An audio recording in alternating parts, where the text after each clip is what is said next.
That's me, Duke all over. I'm going to cut the salt out. It's not a lot of fun. The thing is, this is a problem. You look at everything now because obviously you're trying to cut down on salt, and fucking everything's just full of salt. Everything's just full. And it's funny because I thought sugar and like mayonnaise and cholesterol were going to be the death of me. Now apparently it's salt. Yeah. So you're 10 years older than me, Duke.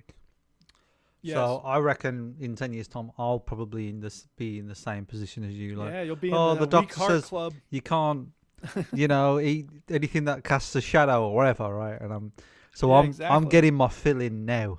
Do you know what I mean? Like I'm just cramming it in now. Yeah, just fucking pile the health up. It's time to talk about health. Yeah, literally just pile the salt on top of your food, Ginny, until you're about 50. That jingle is bad for Or get a head start on it now, and then you don't have to cut. No. You're not thinking about this right, Duke. Apparently not. I want to be like Mr. Burns. Right. Where it's like a gust of wind could kill you. There you go. I'm indestructible. By the way, talking about health and age and shit like that, right? Well, have we started the show yet? I don't know. Fucking, we haven't even played the intro. Well, no, we're on YouTube. We might as well just start. Yeah, just do the jingle and I'll tell you. Do the okay, intro. we're I ready. don't know. Bated breath. Yeah. Let's start the motherfucking show, bitch. Here it comes, people. Welcome y'all to the Veteran Gamers. Juju, Ginny, other fellas will tell you about every single game that you play. Get into it. This is not good radio. Stu story time and Ginny's game breakers. Here comes Duke with the soundbite saviors. It's the Veteran Gamers. Hello. Stop saying hello. It's the Veteran Gamers. It's the Veteran Gamers. I just want to say, f*** this game. I'm done. Yeah, boy. Buy my buck. Switch that console off before you have to press repeat, yo. Oh, I need your advice. Yeah. See, I got this friend named Joey Jojo Jr. Shabadoo. So there you go. Hello and welcome to episode 724 of the Veteran Gamers podcast. Yeah, 724. What's up, people? I'm Duke. I'm Stu. Ginny. There you go. That was impressive. We are not military veterans. We're pretty veterans slick. of the gaming lifestyle. We stream on the internet. Yeah, we do. Yeah, Twitch. All right, Stu has something YouTube. about health. Yeah, so right. No, well, it's not so much about health, but do you know when we talked about what makes you feel good? You know, feeling good about yourself and stuff. Well, orgasms. Well, did you have your? I can't disagree with you, Duke. There, I can't disagree. Did you have your anal prescription again, Stu? I didn't know, but what did happen is this, right? All right. As you know, I'm into watches, right? I'm proper into. You love a watch, don't you? I love fucking watches. Is this another ludicrous purchase that you've? To be clear, no, nothing to do. To be clear, Stu likes purchasing watches, not fucking them. Yeah, I do like purchasing watches. You don't. Well, we don't know that for sure. We don't give me orgasms. Now an OLED watch, that would just be all right. No. The old watches with the working analog with mechanicals and stuff. No, I don't want no fucking modern watches. Anyway, here's the thing, right? So because of this, Google knows I'm into watches because I search watches and watch stuff on YouTube and all that. Fortunately, you're not susceptible to marketing or advertising. No. This is nothing to do with buying a watch. Can I just say? Right. But okay, go ahead. In my Google newsfeed came up a story from Esquire, you know, like the fancy magazine, right? Yes. And it was Daniel Craig showing off his watch collection, his Omega watches. Oh goodness. Which was cool, right? Little video of him. But I'm watching this video and I'm like, fuck me, he looks old, right? And I'm watching it, and he looks like he's got a Syrupy fig on. You know what I'm saying? It's like, it just looked. See if you can find it, Chinny, because he just looks ancient, right? He looks ancient. He's 55, but he's had a life, man. Yeah, right. So I'm looking at this guy and I'm thinking, frig me. I'm thinking, do I really only look like 4 years younger than him? And I'm like, well, I'm looking pretty good. Yeah. I mean, this guy's got grey hair. He showed a close-up of his hands when he was, like, messing around with watching, and he had liver spots. I mean, the dude's got liver spots on his hands. I mean, that, to me, spots, I think. is an old person thing. You know what I mean? You've got to be old. Well, that's the body ego talking, and we don't want to cling to our body egos. So but as much as it may be silly to look at him. It made me feel good. But I looked at him, I'm like, do you know what? I said to Gay, I said, I'm looking better than Daniel Craig. I think he's probably fitter than you, though. He probably is, but Well, Kay had a theory as to why I look better than Daniel Craig at this point. Did she actually say that? That you look Yeah, better yeah, than yeah. Daniel She's Craig? got a theory. Wow. The theory do you know what the remarkable. theory is? Okay. Because What's he's that? thin and I'm fat, and thin people look more haggard as they get older than fat people. So there you go. That was a I don't theory. know if that's always true, but You know, I don't anyway, even the have important wrinkles, thing is I that don't we have are wrinkles. healthy. We are and that healthy, we are, and yeah. I look Just FYI, better. people. Yeah, just Yeah, FYI. FYI. I got some news recently, which sucks, and I'm not going to get into it. But if I'm not at 100% happy, but that's the reason why. But I'm here, and I'm ready to do a You are show, and we here. want to make you You are laugh. here. And yeah, so we're ready to do that. And Anybody I'm got here. a story to tell? I'm here to try and make you feel better by saying I'm better looking than Daniel Craig. Can I just It say? does make me feel better. I'm more to hear you handsome. I'm talk more about it. handsome Well, than we all Daniel. know that. All right, okay, all right. of You're course. pushing it That's Daniel now. why they went to Craig you for 007 first, and then when you said no, they went, I guess we'll get Daniel exactly. Craig. Daniel Craig is but What, he ugly. still won't do it? Is Idris Compared to me. available? Like, let's see. if Imagine he's Stu around. in a Bond film.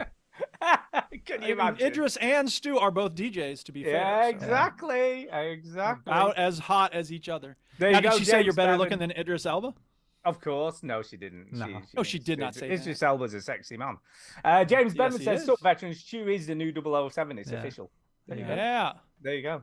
He's already You got a heard it fancy here watch, first, so- people. Me name's I am Bond. Yeah. James Bond. James Bond. I'm gonna. Now, I'm where's going to me? kill you, Mr. Bond. Wait, listen.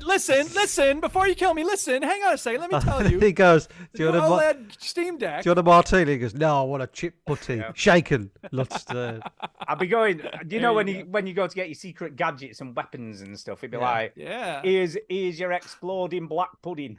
yeah. Yeah, know, right. There you go. you Because that's just what throw Q it. sounds like. You throw it Right. and it lands on them and explodes everywhere. Blood. Yeah, push blood this pudding button and my everywhere. trousers turn to jam. They got the jam Exactly. trousers. SLH Little says- Eddie Izzard for people. SLH says I want something. I want what What's Stu's on Stu's on tonight. right now. That's it. Yeah. Well, I'm he's on the- high on life. I'm high on being a handsome bloke, more handsome than Yeah. Daniel Craig. Can we just mention? He's high on life and meth. Odd bod. How dare you? Silly. That's your sidekick. Ginny, you got any Oddbod. stories? No, just, I'm getting a new car. Hey, I've got a story. Oh, okay. Fuck me, have I got a Stu's got- story for thank you? God. I don't, My I'm just favorite taking over. time. It's story time. Have I got a Story fucking story? Go ahead. Let's hear it. So, as you know, I alluded to the fact last week I wanted a Steam Deck OLED. I love alluded. Allusion you is when you mention it? mention something in passing. Did Like, you you know, mention it, this Steve? reminds me of Deuteronomy in the Bible. I That's an did. allusion. I don't remember Excited. you Take talking 20 minutes about it. I know. It was so It was in brief. pa- You it was barely just a very noticed. quick So mention. brief. Yeah. So, Right, so did you anyway, get one? well, here's the thing, right? I've managed to secure What? a sale of my old one already, so I've got that in the bag. Oh, so, Who are you Right. selling it to? Danny, who I work with, so a guy I work with, he wants. He only Unloading wants that piece it. of shit onto him. Does he know how old and shitty it is? He doesn't care, right? Because Danny is an ex World of Warcraft addict, right? Right. Full on. Okay. Down the rabbit hole. Used to skive off work to play it. Yeah. Like, used to sure. stay up till 4 a.m. doing raids like 7 or 8 times a week. He was proper. And he found out Guild Wars 2 is about the same, but it's free, so he switched to that. No, he didn't. Fully down the rabbit hole. It got so bad that his girlfriend at the time told him she was going to break up with him if he didn't do something about Oh, it. no. So he actually sold his PC so he couldn't actually physically play Wow. it anymore. That's how bad And it now was. you're fueling his addiction. And then he said, so I said, I was talking about it. He's like, oh, yeah. What if you could play World of Warcraft Hey, on a thinking of- handheld? He said, are you thinking of selling your old one? And I was like, yeah. He's like, so, can you play Does it World of run on World of Warcraft on Warcraft? it? Yeah, does it run on World of Warcraft? And And I said, I think so. Let me have a check. I'll So I bet went if you spent 6 hours tinkering No, with it, you could get you it don't to have to work. do a lot, to be fair. It's not that difficult to set up, and it runs apparently really well on it. So I'm like, Well, I don't know if I trust you. yeah, it works. You And he's can't, to like, put it shortly, on this website I saw, yes. However, you need to add the Battle.net installer to Steam before launching it for the first time. Yeah, Then that's you all need you to do. add the Battle.net app to Steam as well and download WoW through it like you do on this PC. yeah, it's just the same as doing it on the PC, so it's not that big a deal. And you've just and got then to you have to force- go to Mount Snowdonia. No, you do have to force Proton like a layer on top to make it run, but that's like it's just the tick. Well, in that the sounds box. like a piece of cake. It's just a sure. tick Then you box. have to It's just a tick find box. a Hadron Collider and put it in that. You You have to rip a don't, kitten's you heart don't. out and eat it, and then it'll Yeah. work. So anyway, he's Apart from buying that. it. That's it. Job All done. right, He was sucker. very So happy where's and your new fandangle? So I'm sat there waiting for 6 o'clock to tick by on Thursday night when the orders went live, right? And it's like, I can totally now. see you at your computer, like, Buy now. So I clicked on buy now, and it went in my basket, and I got to the next stage, and it's like, hey, click on delivery address. So I clicked on the next bit, and then it crashed.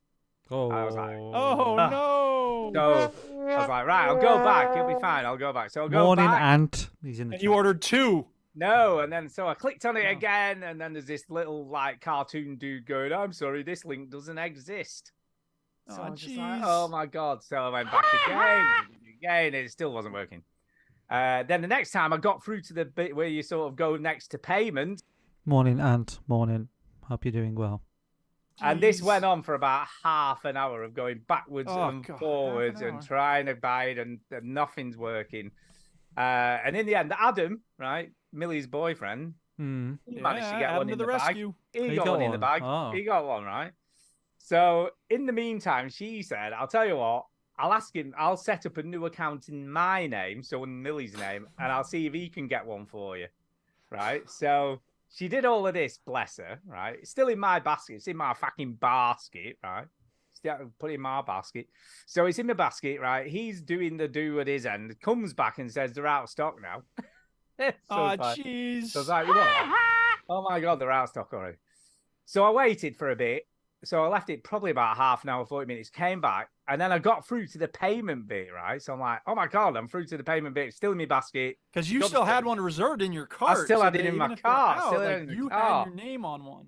So I clicked on PayPal checkout, crashed.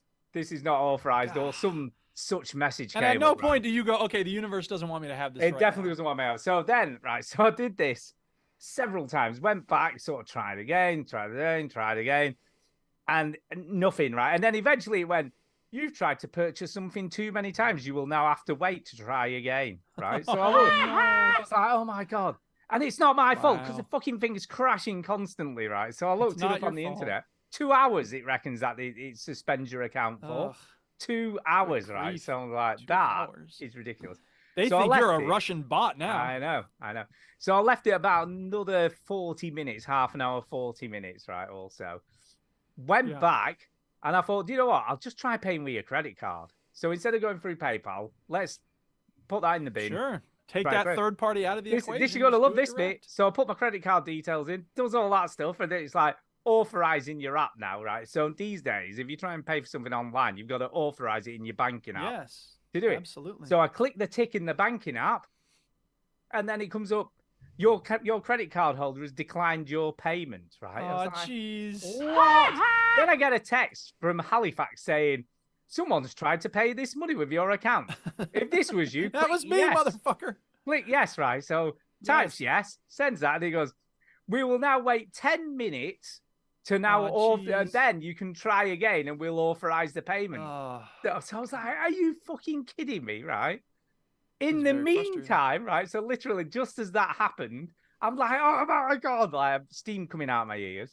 And Millie shouts through, Adam's got you one. So in the meantime, he bought me. Oh, now you got 2. So I'm like, oh my God, thank God the payment didn't go through, because I would have had to. Yeah. Would have ended up with 2. Yeah. You So I could was just sell like, them for oh my $1,000. God. Somebody would have paid that much. No, but as it happens, they're still available, but you've just got to wait a bit longer. So it's 3 to 5 days. So I should have it by Wednesday. Or So if you wouldn't it all be want funny if Adam comes in with an empty box and goes, psych! Ah! No, it's being delivered here, so it's all good. Yeah. So I've It's got just his one. butt in a box. Oh my God, though! But honestly, the stress due was I was through the roof. Yeah, it sounds crazy, Chinny. I bet you don't have stress like that with your baby, huh? I was just like, I don't need this. What baby? Yeah, exactly. You see, he's that stress free. He doesn't even know he's got a baby. I think he fell asleep while you were telling the story. No, I was. Do you know what? I thought it was quite succinct there, to be fair. No, well, I had a fly. relatively speaking, yeah. I had a fly in my eye, and I was trying to suffocate it. But do you know what gets me? Do you know what gets me? I'm like, how What many gets you, times have people launched something where they know there's going to be a hell of a lot of traffic coming to the website, Stuart, and they're this never is frigging almost prepared? certainly this is almost certainly artificial scarcity, because the more you talk about how hard it was for you to get one, the more likely other people are to go, I better hurry up and get one for myself. I don't actually think it is, because, like I say, they're still available 6 to 10 day delivery. So Valve wouldn't do that to their customers. No, it is actually quite great that Valve have what seems to be enough stock available for people. Valve are the good guys. Well, then what are you talking about?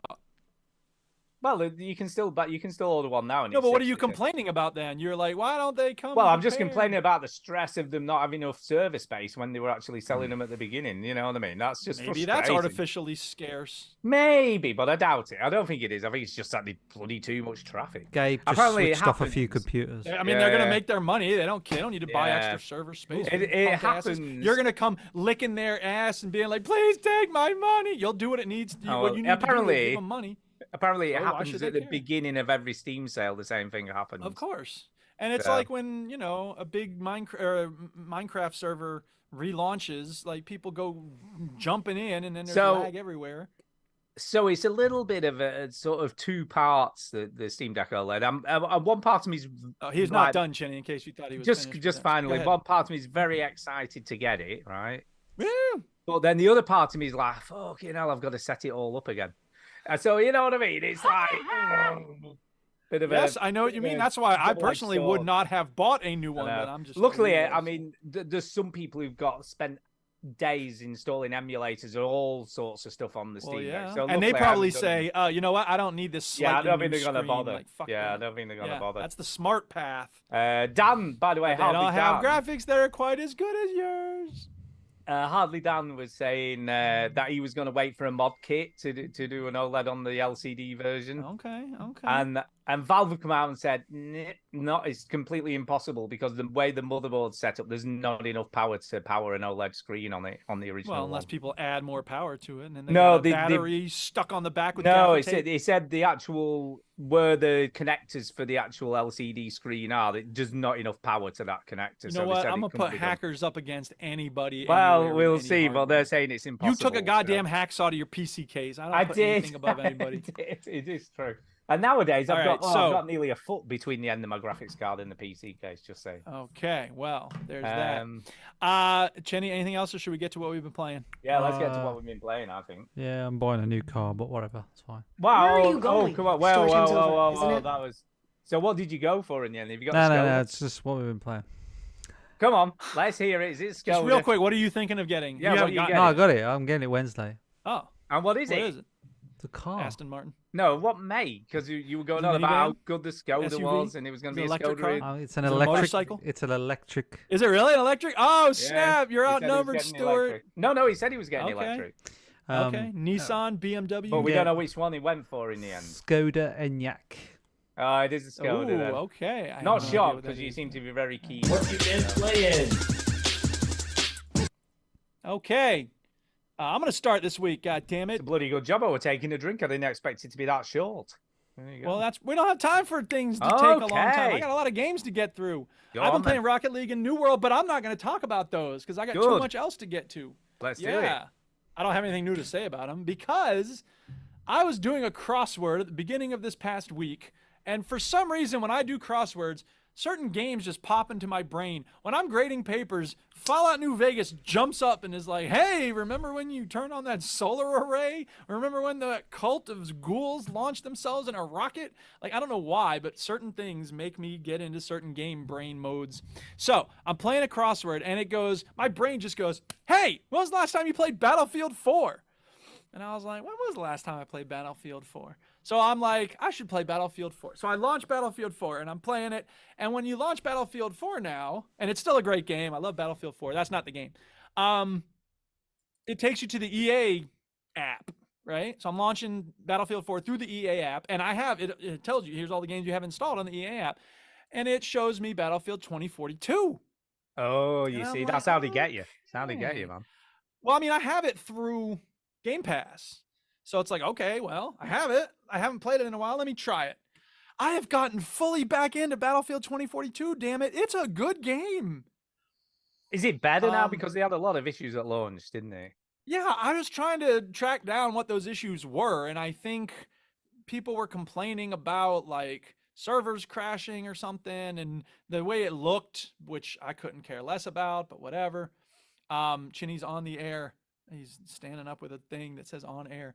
Or maybe he's getting high on oxygen. That could also be on air. Anyway, yeah, so I don't really know what people were complaining about. When I played the demo once upon a time, I thought it was fine. And I don't know that this game is like very different from Battlefield 4 in terms of like the experience of the gameplay, but it's higher tech, it's prettier. There's, new maps, obviously, and there's spotting enemies again, which were not in Battlefield 1 or Battlefield 5. So I'm very happy to see the spotting mechanic back. And what's up there, Mr. Ozo, little stuffed yellow dude? That looks like the guy from the, you know what I'm talking about? Anyway. Oh, yeah. Chinny has a stuffed yellow monkey. Yeah, I don't know what's happening there. It's Flat Eric. It's Flat Eric. It is Flat Eric. Flat Eric, that's it. Right. Flat Beat is the song that I really like from Mr. Oizo. Yep. So that's very cool. You have a Flat Eric doll. Yep. So where did the Flat Eric come from, dare I ask? There's a fly up there that was annoying me, so I got it. Is this the latest? Is this the latest Battlefield? I can't keep track of Battlefield. Yes. I'm pretty sure it is, yes. And it's, like I said, it's nothing new. It's the same game that's been out. I mean, they've made some updates, but I don't really know what's different about latest updates. But did everybody hate this one? Yeah, and I don't really know why. And maybe the problems are still there. But all I know is I play Battlefield for, 32 Conquest maps, and they have them, and they're good maps. Like, I'm having fun with it. And the hardest part is when I started playing it, and this was true about the demo, you have no idea where the enemies are coming from, so you'll spawn and die and run out into the open and get sniped and, all these things. You have to learn the maps, right? Well, now I'm learning the maps, so, I know where people are going to be, and I know which corner not to run around, and, I play a medic every time I play this game, and, so there's this thing on the medic where you have a gun that will heal people.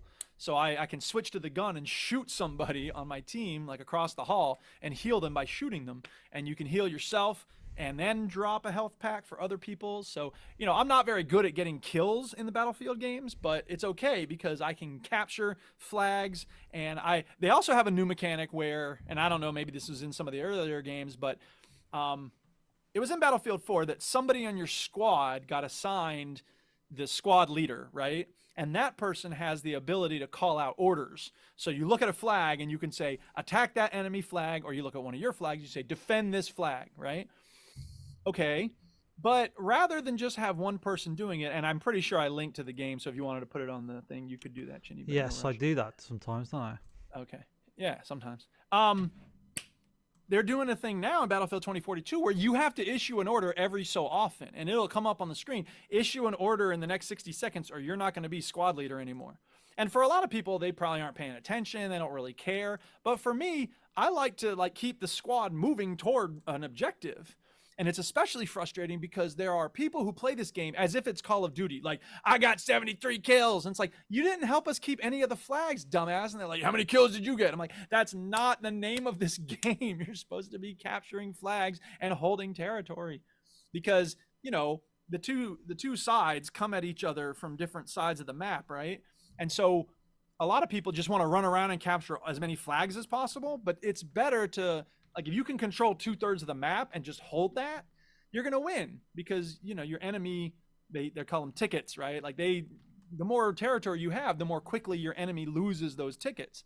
And each kill loses a ticket as well. But it's the main purpose of the game is to hold territory. So I get frustrated when people are like, yeah, we got this flag way over there near their base. And it's you're going to lose it in just a second. And even if you don't, it's going to cost us a lot of soldiers to keep that flag. Meanwhile, we're losing the stuff in the middle of the map. So it's smarter to, people need to have a smart strategy when they play this game.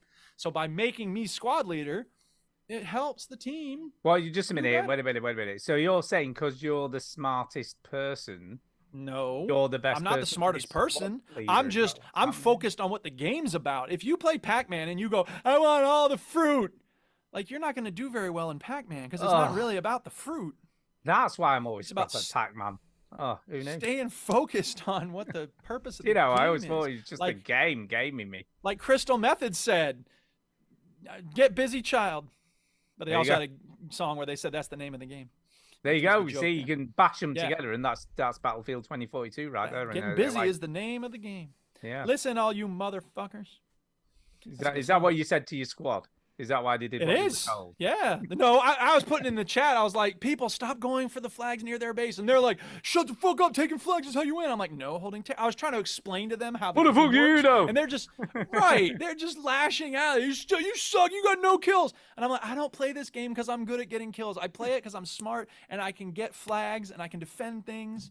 And So I can and I tell heal you people. lot how That's to the other play thing. the game properly because you're all idiots. Well, I can give them suggestions about what might help us win. That's all I can do. So. Can I just say, Anyway. I'm social says he sucks at Pac-Man 2, which I can. I hate that game. All right. Bloody Here's Pac-Man. to everybody who's not great at Pac-Man.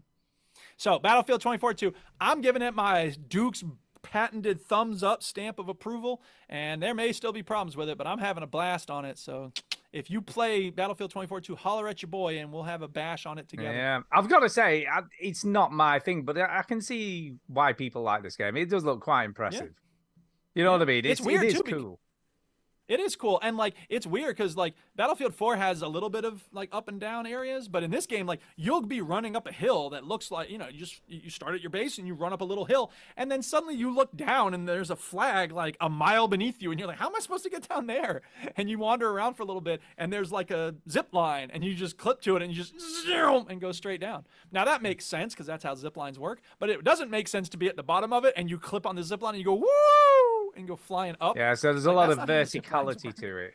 But Lot there of is some verticality, yeah. Which is nice because, if you're way down, a mile beneath the earth, it's hard for the tanks to get at you. And if you're a foot soldier, as I am, playing these games, you don't often, if you go up against a tank, like, forget it. You can't do anything against a tank, So, There you go.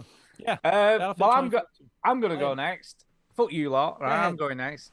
Yeah. I'm going to talk about, because I finished a game this week. In fact, I finished two games this week. Finished not one, but two games this week. Okay.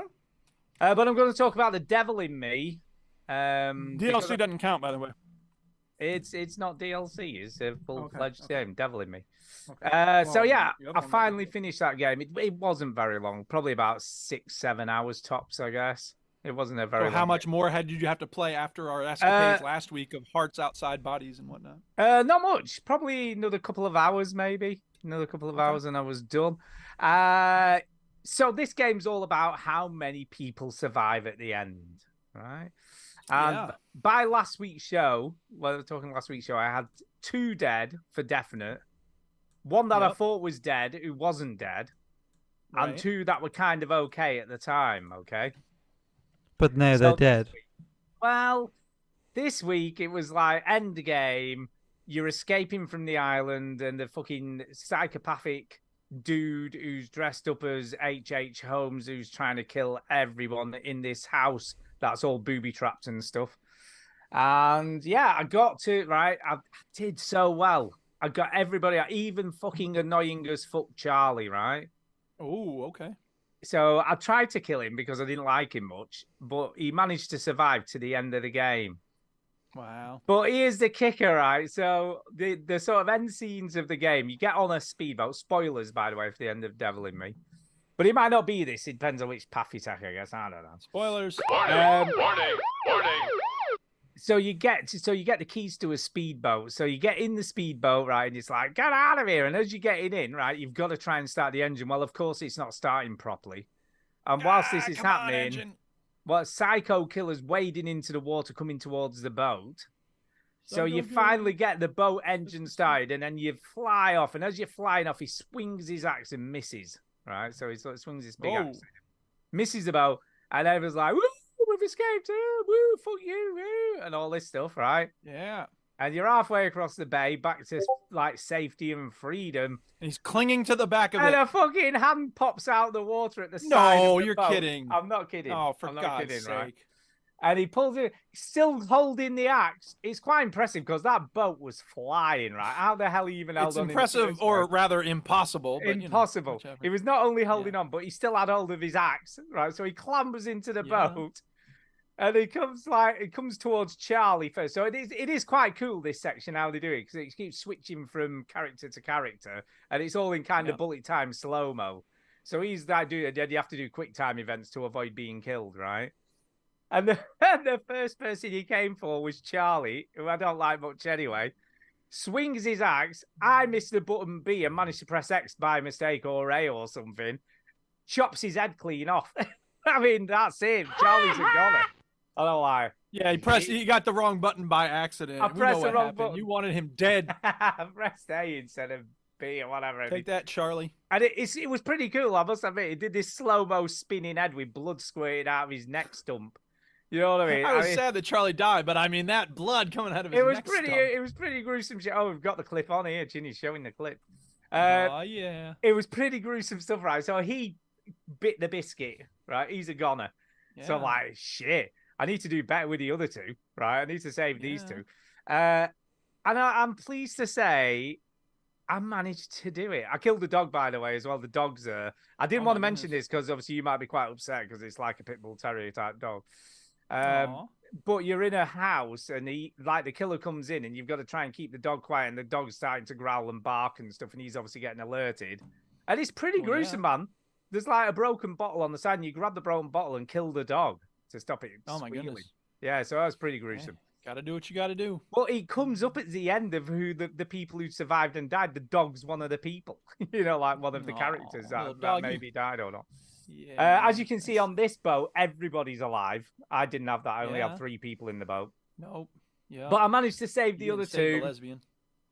No, she got squished with the glass. So that's right. Both the lesbians are dead. And her heart was outside her body. Yeah. No, well, that was one lesbian, and the other lesbian was crushed in. Oh man, you got rid of 2 lesbians. Yeah, I did. Unfortunately, I didn't do very well.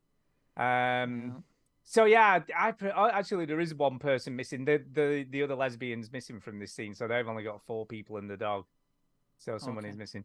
But he does this, like I say, I was quite impressed with the end. It does this cool sort of, you know, just does this cool thing where it's like, you know, switching between characters in slow-mo. I liked it. And I liked the ending in general. I thought the ending was really, really good. Apart from it being very cliched, can we just say. So yeah, that all happened, and then it's sort of there's like a bit of an epilogue at the end, and then you go back. There's like a dude, right? Yeah. There's a dude who, you know, narrates the story, the narrator, and he comes. The killer? No, he comes back at the end, and then some weird shit happens, right? And there's like this massive knocking on his door, and he looks like he's scared. It was my son. Who's he scared of, right? Because he's like the record keeper, records all what happens in your story and stuff, right? Okay. And then, this is the best bit, there's like an epilogue. So after all the credit, like a Marvel film, you know, where there's a sort of after. And it's showing season 2 of it, and the first game in season 2. Dude. Homicidal axe murderer, boat clinger will be back. No, it's this cool sci-fi story where someone ends up being a killer on a space station or something. Oh, killer on a space station. So it looked pretty cool. I've got to say, I'm like, that looks pretty cool. But you're not susceptible to advertising, so. No, definitely not. I thought it looked pretty cool. I was quite impressed. By the way, the ending happened nothing like this. You had fun with the devil in me. Yeah, it was good. I really liked it. Yeah. I was quite impressed with it overall. I like these games. They're good. I think they do a good job.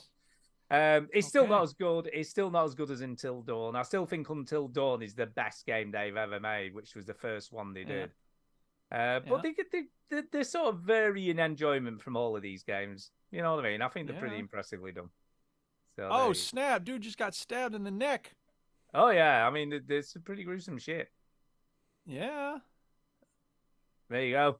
Oh, stabbed in the arm. Okay, so Devil in Me. Devil in Me. It's a thumbs up. Gotcha. For 11 quid, I paid 11 quid for it. I think it's a bit of a bargain at 11 quid. Okay. So there you go. Chinny, what have you been playing, sir? Nothing. Nothing. Nothing. Nothing. Nothing. No. Okay. You've been playing Take Care of the Baby. Take care of the baby. I've just got a text.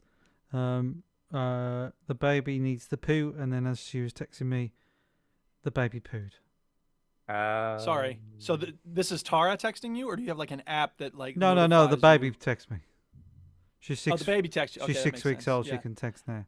It's the. By the way, it's the Gen Zs, mate. It's the. Yeah, they're born with a phone in their hand. You know. Well, yeah, go on. Jacinta sent me something, a sound clip from a comedian named Jen Brister. Do you know this person? Say again. Is talking about Jen Brister.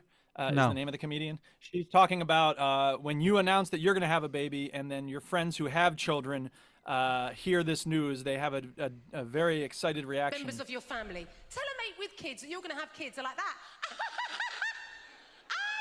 This is a lot like Stu. Our children give you so much to grow as a person. Unconditional love. At the time, you think, God, they are really happy for me. So if you have your kids that you go, oh, that was hysteria. Do you know what I wish? One of my mates had taken me to one side and just given me an idea about what to expect. You know, just sat me down, gave me a little bit of a truth bomb. I would have appreciated this conversation. Brister, hello, mate. Why don't you sit down? Just to let you know, it's a bit of a horror show. You're never going to finish a cup of tea or coffee again. You're going to have a shit with the door open. Your sex life is over. Your social life is dead. And if you want to have an ice cream, you're going to have it behind a bin in the garden. Anyway. So, there you go. Little love from Jacinta about having kids. There you go. It's true. It's totally true. So you were saying, Jenny, sorry. Yeah, she's pooed. It's a successful poo. I just want to update people on the best nappies in the UK are the Aldi nappies. That's pretty good. Yeah. I tried the Sainsbury's nappies. Not good. Leak easy. Right? Oh. Obviously, this is good news while I'm eating this chocolate cake. Yeah, it looks like that. But the top of the class is obviously Pampers, but they're expensive. Lidl nappies are good, solid, right? But there's a brand called Lidl. Solid I assume nappies. not Little Napkins. Lidl, it's a shop, and Tesco are also okay, but Aldi nappies are top drawer for people out there with the nappy review. That's what I do now. I review nappies. I'll tell you what, There dude. you go. Keeney does all right, but even he isn't buying branded nappies, can I just say? He ain't got no Pampers. Well, he doesn't have the kind of money that we Can't would afford, need for can't afford OLED. bloody, no one can afford Can you get Pampers. OLED nappies? Is that a thing? Like, so you can. So I just had some new windows put in, and I'm sure you'd be interested. They're OLED. When I look outside, they're OLED. Nice. windows. Nice. Is it like RL when you look outside? It looks like the outside of my living windows, room. You were like, I can't see what the fuck's going on. Yeah, well, they installed just like big TVs, but it looks real. Yeah, there you it's go. just brilliant. Hence why I'm buying cheap nappies, because I can't nappies, afford yeah, anything there you go. anymore. I've got Well, no I money. mean, if you really can't afford to use newspaper, but you're not quite there yet. Well, I just put them in a bin and just let them shit in the bin. We're gonna let Maggie wander around outside and let nature take its course. Yeah. So you let the baby shit in a bin. Yeah. Wow. It's the dream for kids. They love it. Seems They a bit love it. much, if I'm being Oh, honest. she Seems a loves bit it. much. When her nappy's off, she's bloody kicking around everything. She loves it. She absolutely loves being naked. She loves Nappy shitting off in a and bin. hair dryer. That's her heaven. Oh yeah, hair dryer. Hey, speaking of which, you said last week that she had her first swimming lesson coming up. How'd that go? It's not. It's next Saturday. Oh, it's next Saturday. Okay, yeah. gotcha. The 25th. I hope it yeah. goes well. That's her first swimming lesson. I'm going in with her.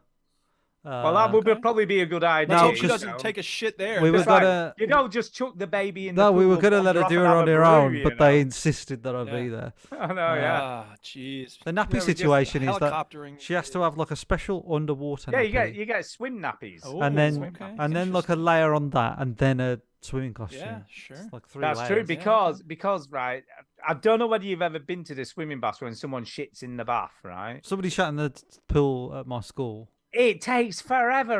They have to like. Well, yeah, you gotta it clean the and whole pool out. Put everybody out. I mean, it is a nightmare. So course. you can understand why they want you to have like a lot of protection. Can you just Yeah. say? Yes, of course. Or just let Sorry I everybody brought it shit. up. Let everybody shit in the pool. I don't want shit in the pool. Pool will be a little bit brown, Like, but it's fine. Kids wee in the pool. That's fine, right? It's still not fine, but Well, it's of course, fine. that gets because diluted. Shit it's doesn't diluted. get diluted. But like the shit, when you've got a bobbing turd in the pool, nobody wants that coming towards you. Well, do you? it's the You know what I'm perfect. saying? It's the perfect opportunity for me to shit in the pool, though, isn't it? It's Because blame no the one, baby. Well, yeah, you no can one, blame it on the baby. They're like, I don't think the baby did that log. I'm like, no. that's Look at the size of that. Yeah. Hang on to it. It's like a float. First time I ever That is played not a that baby sound poo. clip What is literally. going on here? Yeah. Jesus. So I haven't played any video games. I played a little bit of Uncharted 2. Okay. But we could talk about that, Stu. By the way, Social said he completed the game, just not well. No, it's true. It didn't do the great job. Social is a female, by the way, Stu. Yeah, I'm saying I didn't do a great job. It's true. Uh-oh. I did a bad job. of completing the game. I got people killed, but it's so difficult. You never know what decision to make. You think you're making the right decision. Still talking about Devil in Me. Yeah. All right, well, I'm just replying to Did you want to talk about? I mean, Social. Does it hold up? Oh yeah, shall we do? Does it hold up? Does it hold up? So we were gonna finish it, but I've only played two. Whoa. Don't speak to both of us because I finished the game. Can I just say? Okay. Well, I've only played 2 chapters. Bear in mind, you played a chapter ahead last week. I did. So you played That's one true. more chapter ahead than me. Yeah. Well, I didn't talk about the chapter I finished that you hadn't, so we can talk about that. Can't But we? yeah, but you're like, I finished it. because you was already a I've finished. chapter ahead. I've finished it. But to be fair, you're not very far from the end, anyway. It's fairly. Pretty It doesn't take close. long. It doesn't take long. It doesn't. So take the long. small section that we did was the bit where it's the volume's on. You sort of going up a tower and then you have to cross like a wooden bridge. Do you remember this? Yeah, there's a bit of I do. There's a bit of. It took me. Can I just say that the initial part of that, I was like, how the hell do you get up there? It took me a minute or two just to figure out how to get Does up take the a tower. while. Yeah. I'm like wandering around, jumping on the side. I'm like, well, there's some handholds here, but and I tried to jump one way, and I'm like, well, that's definitely not it. Yeah. But you have to jump at this weird diagonal, don't you, to get on top of another thing? So it was a bit. It wasn't totally obvious where you needed to be. No. It wasn't totally obvious. No. But I like the section where he crosses the bridge. That's cool, isn't it? Yeah, the I bridge... I like the section before that because there's a lot of enemies. You've got to do a lot of scaling up and down the tower on the inside, and I took some of them out stealthily. You know what I mean? So it didn't create much noise, and then the rest of them it was just shoot the. I shit died out quite a few times in that section. Yeah, there's a lot of enemies. There's a lot come after you, isn't there? But when he crosses the bridge and it breaks, it's just a great little sequence, I think, because it's the same trick as before. You Nathan, and something drops and he's holding it, and but it breaks so well, I think, and. There's a lot. Can I just say there are a lot of set pieces in this game, aren't there? Yeah. Even now, like when we're coming up to the end, they're still coming. It never stops, really. No, it literally is like a bit of shooty. See, what I think the first game did was more shooty, and then there wasn't really set pieces at all. I don't think. Thinking about it, first one, not really. No, it was more combat heavy, wasn't it? Yeah, and that fucking horrible jet ski sections. This definitely has like sort of movie moments, doesn't it? It feels totally like a movie. It just I mean, this is so Indiana Jones. It couldn't be less. Because there's a broken bridge in the Temple of Doom, isn't there? The first one, not Temple of Doom, in the Raiders of the Lost Ark, isn't it? I think the broken bridge. Yeah. But yeah, I mean, it's a lot of the stuff in this is wholesale stolen from Indiana Jones. Yeah. But do you know what I did think? I did think everybody in this game is superhumanly strong, because it doesn't matter who it is. Someone jumps from a great distance and they grab them by one hand and just haul them up like they weigh nothing. Yeah. And and it's like any of the characters, like nobody could do that. No one. The only thing that bothers me is that I feel like the enemies would do a lot better at killing Nathan Drake if they didn't shout, "I found him! There he is! I found him!" as soon as they see him. It'd just be like day one training for me. Do you know what I mean? Like, right, when bit of stealth goes along. I know it's exciting when you see Nathan Drake because he's a bit of a superstar, but don't shout at him and say that you've seen him. Play it cool, man. Instead, you think you're cool. Shoot him in the back of the head and be done with it. But there's a lot of point to your eyes. And there's a lot of like shooty sections in the bits in these 2 chapters, aren't there? Like, there's a lot of like let's just chuck a lot of enemies at them there, and a lot of big guys and bazookas and grenade launchers you got to deal with. Can I just say, this section that we're seeing now, I got stuck here for ages as well, because you clear all the enemies out. I'm not sure whether it's this exact, but there's a square, and you've got to, and it says get to the open window. Oh yeah, that was. And I'm like, how the hell do you get up there? And I'm walking backwards and forwards, and I'm trying all these different things, and I'm like, well, that's not right because I just died. So I was like, it took me ages to figure out, and you can't really see it along one wall. There's 2 blocks that stick out, but again, they're not very obvious, and it's just like I don't know where to go.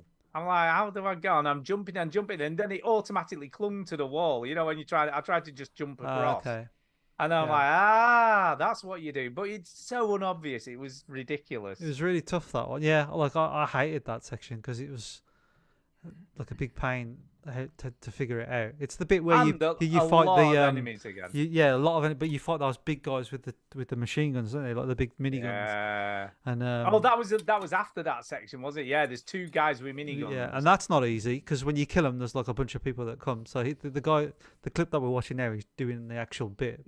Doing that bit. It's so obvious. It's there. Obviously, you can see him jumping across to it. But when you're playing the game, you don't really see it. No, you don't see that. The reason why I know it's not obvious is because on this YouTube clip, right, this is a full playthrough of the game, this YouTube video. Yeah. And when you scroll over a YouTube video and put your finger on the sort of timeline, it tells you sort of the most watched sections via sort of like a wave line. And that's one of them. That bit is the highest bit. That's crazy highest because that just shows you. Walk through how to get to it. Yeah, everybody clicks It's like that when bit. you go looking for stuff, like it happens on New World. It's like New World fishing. Like, where the fuck do you get treasure chests? And it's like, okay, that's what people get stuck on. Yeah. But then there's the section with the guys with the mini. I didn't find that difficult. I must admit that because I'd kind of got used to it, and I knew that what you needed to deal with them was at the opposite side of the opposite end of the map. So I just sort of rushed as fast as I could to the other end, and then there's another minigun you can pick up and a bazooka. Yeah. So I think it took me 2 goes. I did get killed the first time, and then the second time I managed to get through it. I got killed about 4 or 5 times, I think, doing that. Are you just playing on normal, because I only played on normal. Yeah.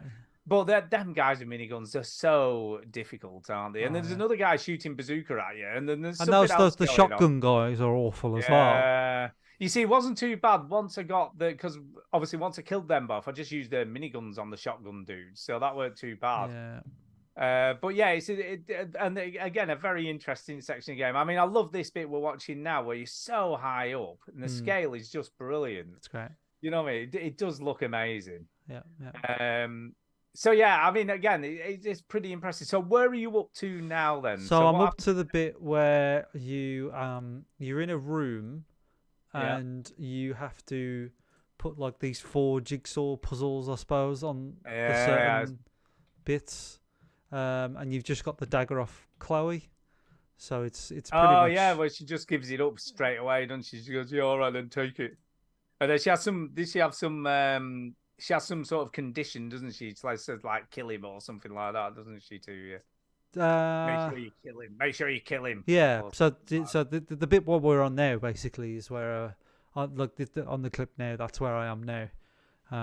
And this was just before the show started. So. I must admit, this is quite an easy puzzle. There's I figured it out already, but I haven't. Yeah, I just couldn't be asked to pick them up and put them on. And it's not even like you put it down and it tells you instantly it's the wrong place. So it's not. But it drops down, doesn't it? So so you don't even have to figure it. You can just put them down until you get them in the right order. Yeah. But there's something about doing a puzzle for the second time when it's just like, I've done this before. I think it might be something like this. You say that, Duke, maybe but you don't remember anything. I don't fucking remember a single bloody thing about this game. No, I don't. I was the same. What was quite interesting with this puzzle, and I looked at it and I thought, wait a minute, they look a lot like the PlayStation symbols. But there's one not quite right because there's one that's triangle, circle, square, and then there's one that's a weird shape, isn't there? But other than that, you've almost got the 4 PlayStation logos. And I'm like, subconscious marketing. Yeah. So part of me Not did that you need think to was that market on it, but, you know. purpose. But, I was but like, Building the- that brand loyalty. But I mean, my theory of when a game is 10 years old, like you can't remember any of this shit, can you? At all? No, really. no, I remember cannot. bits, like really small bits, but not much. Yeah. It's like, I mean, a good example of that, I'm rereading or listening to, should I say, I read it like on paper the first time, which was Otherland, which is by an author called Tad Williams. And it's a book from about sort of late 90s, early 2000s, and it's basically like a book about VR. You know, it's a bit like Ready Player One, but a lot bigger. But I remember absolutely nothing. I'm listening to it, and it's like I'm listening to it for the first time, and I'm like, I remember little bits of it. You know, like some things are like vaguely familiar, but the vast majority, I'm like, don't remember any of this. Yeah. But I think it's by the way, if you want a good book about VR, Otherland is so much better than Ready Player One. I'm good. Brilliant. It's really, really good. Well, Tad Williams did Dragon Bone Chair, right? He did, yeah. This was his follow-up. There you go. So this was his follow-up. Okay. It's good. Complete Departure, Dragon Bone Chairs, by the way, another great fantasy. book. Yeah, brilliant book. I've never read him, but I've had students go nuts over him. So. Yeah, this, like I say, Otherland is equally as good. It's an epic. It's like 4 books long. It's brilliant. Really, really good. Totally recommend it. Right. On that note, are we done? Well, someone in the chat says, "What do we think about?" Pud King says, "What do we think of the Last of Us 2 remaster?" I didn't even know. I didn't know. Yeah, Adam asked me about this the other night, and he said, "Oh, have you seen the announced Last of Us 2 remaster?" And I'm like, I don't think it needs it. Not old enough to really. It's have not a old enough. It's 3 years old. I'm sure it'll Does look it hold slightly up? Yes, better. it holds up. Yeah. I'm sure it looks slightly better, but it looked amazing already. I mean, and Stu's not going to be excited about something that looks a little bit better. Like that's not his style. No, not like an OLED or anything like that. Yeah, but I mean, this is purely like, oh, if you got a PS5, then you need it in like 4K. All that has nothing to do with like status symbols or anything. That's all. It's going to look amazing on your PlayStation 5, but it already looked amazing on your PlayStation 5. Yes, it does. So it's like when they did So we The have no Last of opinions Us. about The Last of Us. Apparently, there's new content. Yeah, Really? well, how much new content do you 30 see seconds in of the addition. game? Yeah, That's that could be already. like 3 skins. 3 new zombies. Yeah, I don't think that's even a thing. It's like when they did The Last of Us Part 1 for the PS5. Well, they remastered that twice. Yeah, the remaster already looked pretty damn good on the Yeah. PS4. You know, it had HDR. It looked amazing. You didn't need another remaster. It didn't need it. I don't know. Yeah, it doesn't really. It doesn't This is bother. just a- It this doesn't is bother just a- me. But at the same time, It doesn't impress you. yeah. It don't it's just- impress me I- much. This is just a case of let's charge you another $70 Yeah. Yeah. for it. All right, so moving on. Okay. Go on. Go on. Yeah. Go Okay. on. Is it So, you, Duke? Go on, Duke. speaking of shooting and getting shot at by a lot of people, there's a new game called OTXO. I don't know how you're supposed to pronounce this. OTXO. So it's like you just stick it in your beef stew. What if Hotline Miami Right. were faster, a lot harder, and mostly black and white except for the blood?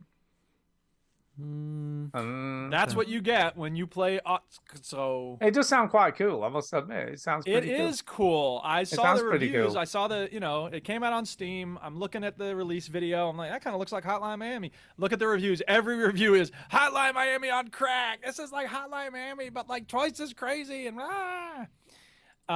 the story is ludicrous. You are I get it's like top down, 2 pixels. So like, it's not about the graphics. It's not about the story. It's just there's this house. You keep walking into it. When you die, you end up on the beach again. You're on the subway and you found some mask or something, and then you put it on, and then you end up here. So that's what's going on in terms of the story. It's ludicrous, but that's not about that. It's about the gameplay, and the gameplay is fucking mental. So much so that there's a slowdown mechanic that you have to use constantly. So yeah, you have the ability, and I was playing it with a controller at first, And then after like 3 deaths, I was like, all right, I don't think you're supposed to play this with a controller. So I tried it with the mouse and keyboard, and it works a lot better with mouse and keyboard. So if y'all play Otso, use a mouse and keyboard, because you can use the mouse to hover your reticle. See, that's unusual for a game like this, isn't it? You know, it's I can see why that will probably work better now. Yeah, now that I see it, that kind of makes sense. Yeah. It's very reminiscent of Ape Out. It looks a lot like Ape Out to me. A little bit in terms of the top down It's Hotline Miami, isn't it? It's Hotline. Yeah, it is Hotline Miami, yeah. And it's like, it's intense. I'm not good at this game, and it's also very hard. So it's those two things coming together. The nice thing is when you get down to like 5 or maybe it's 10, I don't know. When you get to a certain number of baddies left, it'll put little arrows on the edge of the screen to be like, hey, here's where they are. This person's not really using the slowdown mechanic, so because he's better at it than I am, I have to keep using it all the time. And then like I'll bust into a room, kill the guys, run out of the room, and then wait for them to come to me. And when they do, I'll hit the slow mechanic and then dive out of the way. It's tough because I'm not used to the keys. So like you need to be able to, and the slow mechanic is shift and the jump is space, I think. Or maybe it's the other way around, but you can change them. But it's the type of thing where it's like you need to be ready to hit those at a moment's notice, because if you're a little slow, you can't really see it on the screen here because the mechanic is the little graphics for the podcast are covering it up. But in the bottom right corner of the screen, you have a little tube of blood that shows how much health you have left.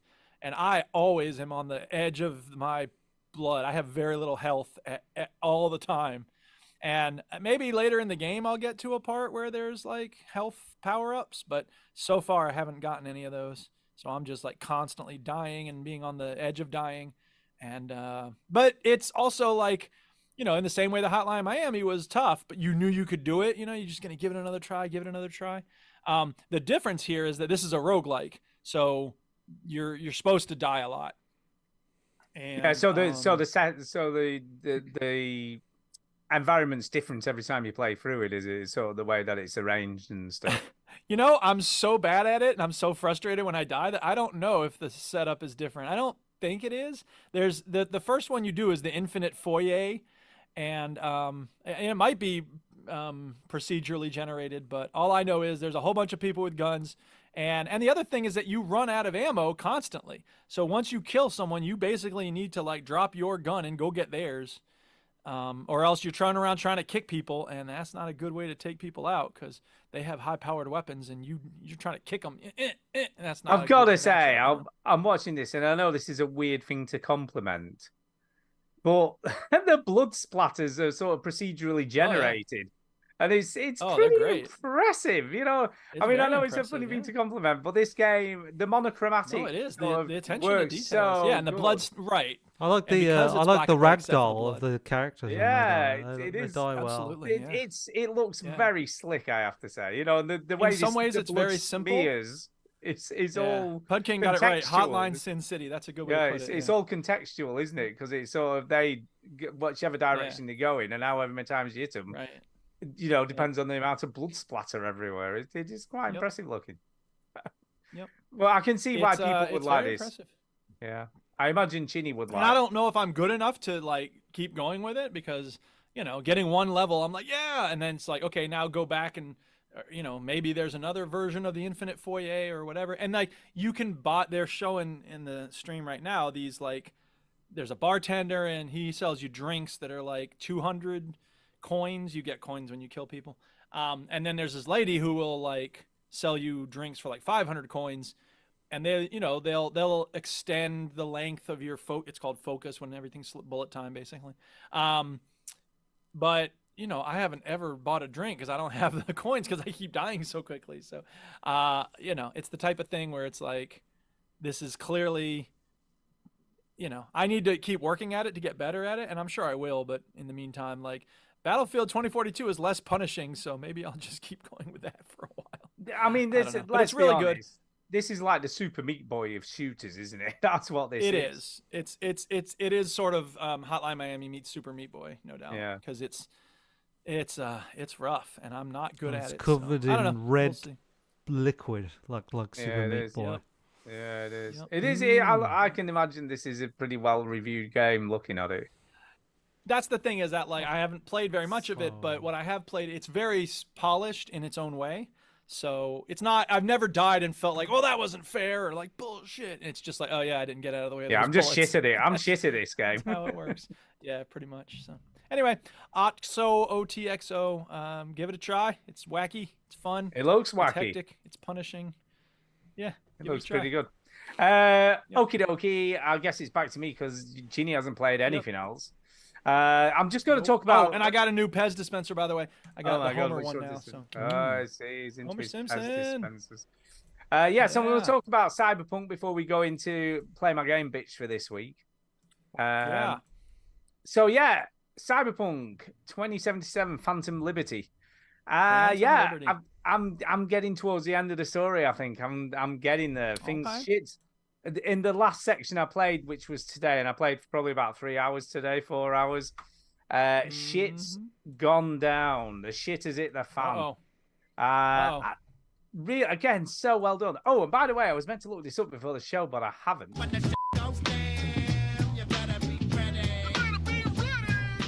So in the main game, right? So this is nothing to do with Phantom Liberty. It's just in the main game.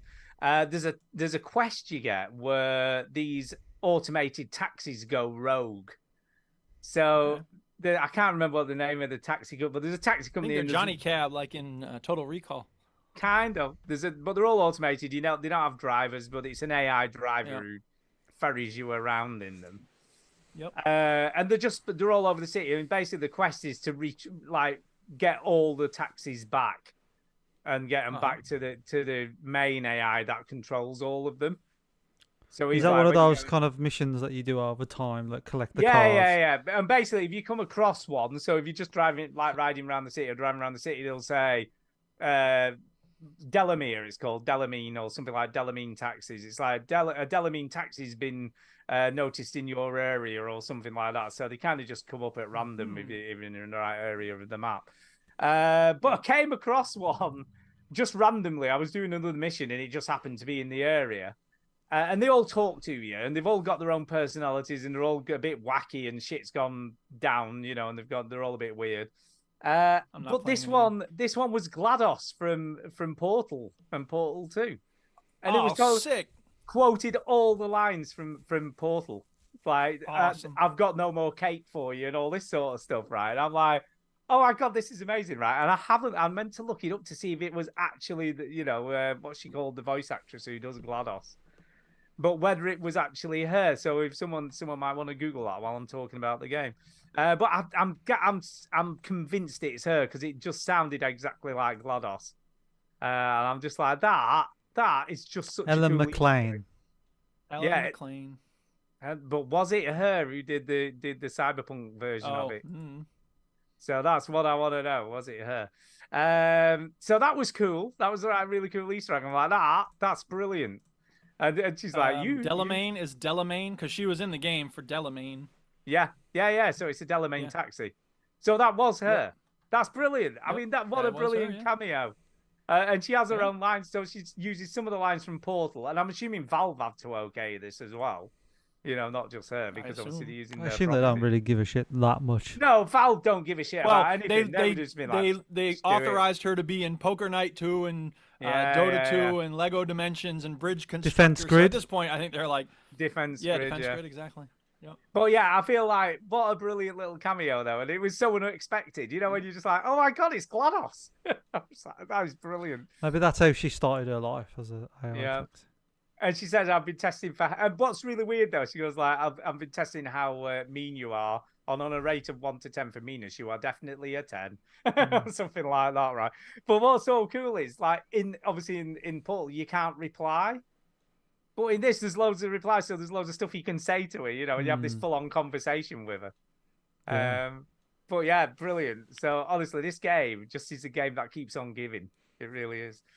But Phantom Liberty as an actual expansion is just great, and like I say, I'm getting to the sharp end of the expansion. I think I'm near the end, and you come to a point where you have to make a decision, which I've got to say I found quite difficult to do.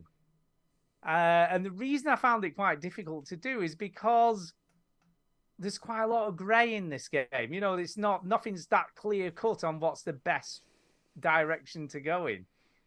But it is one of those very polarized. You know, it's kind of a heads or a tail. You've got to take one road or another. You know, you've got to go, am I doing this or am I going to do that? And I quite like that. I quite like a game where you're not really sure which is the best, because it's done a good job, you know, of keeping it ambiguous enough that you don't really know what the best course of action is. It's not that clear cut. But yes, good, really good. I'm liking the end missions. They're all massive set pieces, you know, a bit like this game is like a movie. It's like a really good action movie.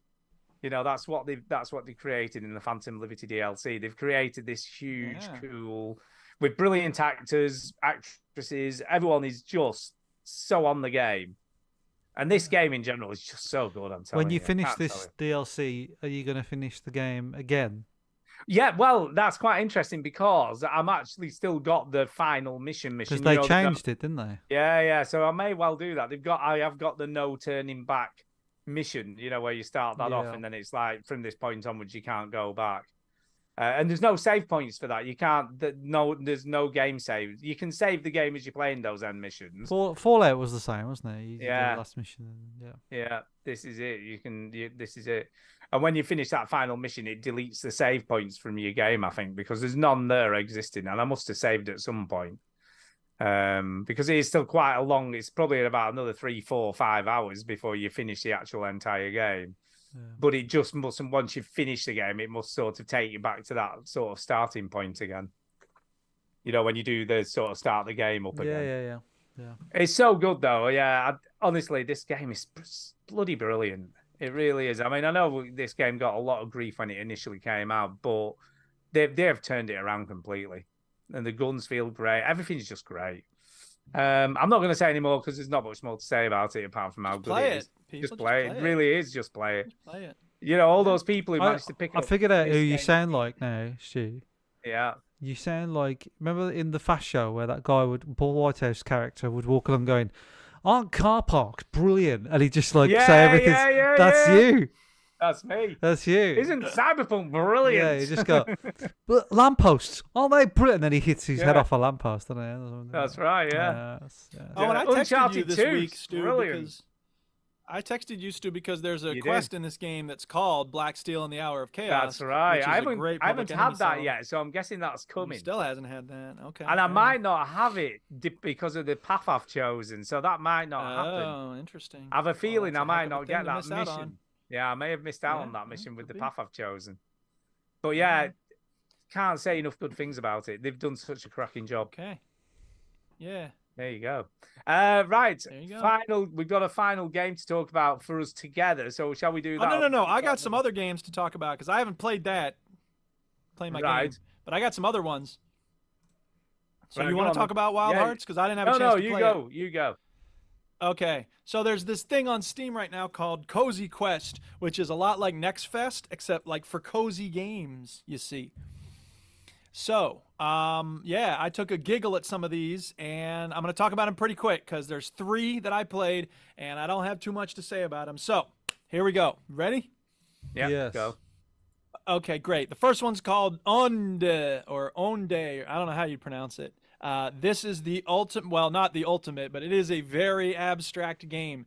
And you play as a little thing that is sent into this, like, very ethereal looking, kind of like flowers in space type of thing. And the question is, like, what are you supposed to do? And the answer is, fuck if I know, because it all starts out. Yes? I was going to say, this looks a lot like a Pixel Junk game.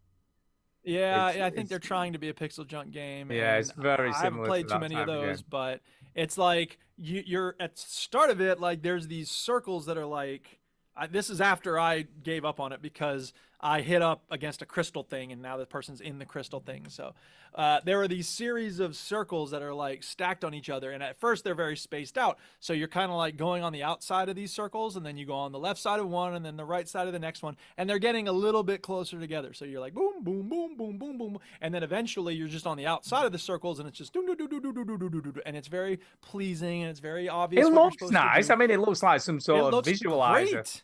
It looks like a visualizer. Gorgeous. The problem comes when you end up on this. The circles start getting bigger and bigger until they're just fucking enormous, like 10 times the size of the screen. And you go to the left on this circle because you can't leave the circle. And then like you hit a wall or something, and then you go to the right, and it takes 2 minutes to get to the far right. And then I got to that crystal shit. And then it's like, boop, and it's like, I'm supposed to go back to the left, I guess. And I was like, you know what? I'm not going back to the left. I'm not going back to anywhere. I just want to say, this game. Wow. I'm done. So I Pretty fuck strong. that shit. It's pretty strong. I don't know what else to say. It's cute, but I ain't trying to spend all day trying to figure out what to do. Yeah, no, you ain't got no time for that. Ain't nobody got time for that. Colin All Cars, by the way, in the Twitch chat. Sorry, it expired, Colin. Try again without cursing, and it'll go through. Yeah.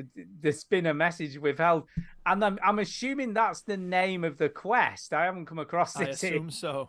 Beep, motherfucker. Yeah, but there's a motherfucker quest, best quest in the game called Motherfucker. So I have no idea whether that's part of the DLC or whether that was already pre-existed in Cyberpunk. I can definitely imagine there's a quest called that, though, because that's just the kind of game it is. That's the kind of game it is.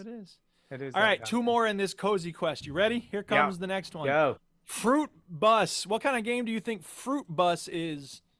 It's a game where you rip people's skulls off. I wish. That would have been fun. Is it a game? It's not quite is that it a game fun. where you're on a bus and you have to like throw fruit at passers-by from the window of the bus? Not exactly throwing it at them. You're selling fruit. Are you see. transporting fruit? I Are you was close. transporting fruit? I have to ask the question, why must all of these games start with your grandmother wants you to have this inherited thing? Have your you old can sell bus. the shit. Yeah, exactly. Like I know we had a lot of great times on this bus, so Why Yeah. did your grandma have a bus? I mean, what was she doing? What do you want? What do you want? Fruit, and people loved her. What do you want the start to be? It's like your grandma used to support the Nazis, and all this Nazi Yeah, memorabilia is here. She sold meth to Yeah. She used to give support fruit ISIS. to the Nazis to keep the strength. And now up when you they have were to killing sell this people. memorabilia to start Yeah. a fruit bus. Right? Why not? Your yeah, the interesting grandmother thing about- killed 15 people, innocent people. Right. And now you've got And a now you have her. You get to have her bus. yeah. She killed them with bananas. She pushed And bananas every once down in a while, their you find throats another so they swastika on couldn't the breathe. wall of the Yeah. bus, and you have to scrape it off. And with you your go, oh, Nan. What are you man, like? so crazy. What are you Yeah. like? You bloody So, old Fruit racist. Bus. Yeah. Fruit bus. Fruit Never bus. mind that. Fruit bus. Yeah. Right. The thing it does is it does this thing where it's like you can only carry 2 things, one in your left hand, one in your right hand, right? So the first thing you have to do is run around and pick up a bunch of apples, and then you can pick up. So there's some bananas in the bus, and so you put the apples in the bus, and you get the bananas, and you can just put. Some people come up and they want to buy an apple, and you just pick the apple up and you put it on the thing, and you go, okay, fine. Well, you have to put it on the menu first so they can buy it, and then you could put. Some people want bananas, and then some people want Noto salad. So I guess the island you're going to is Noto Island. In order to make Noto salad, and there's no like recipe, here's how you make it. You just have to experiment.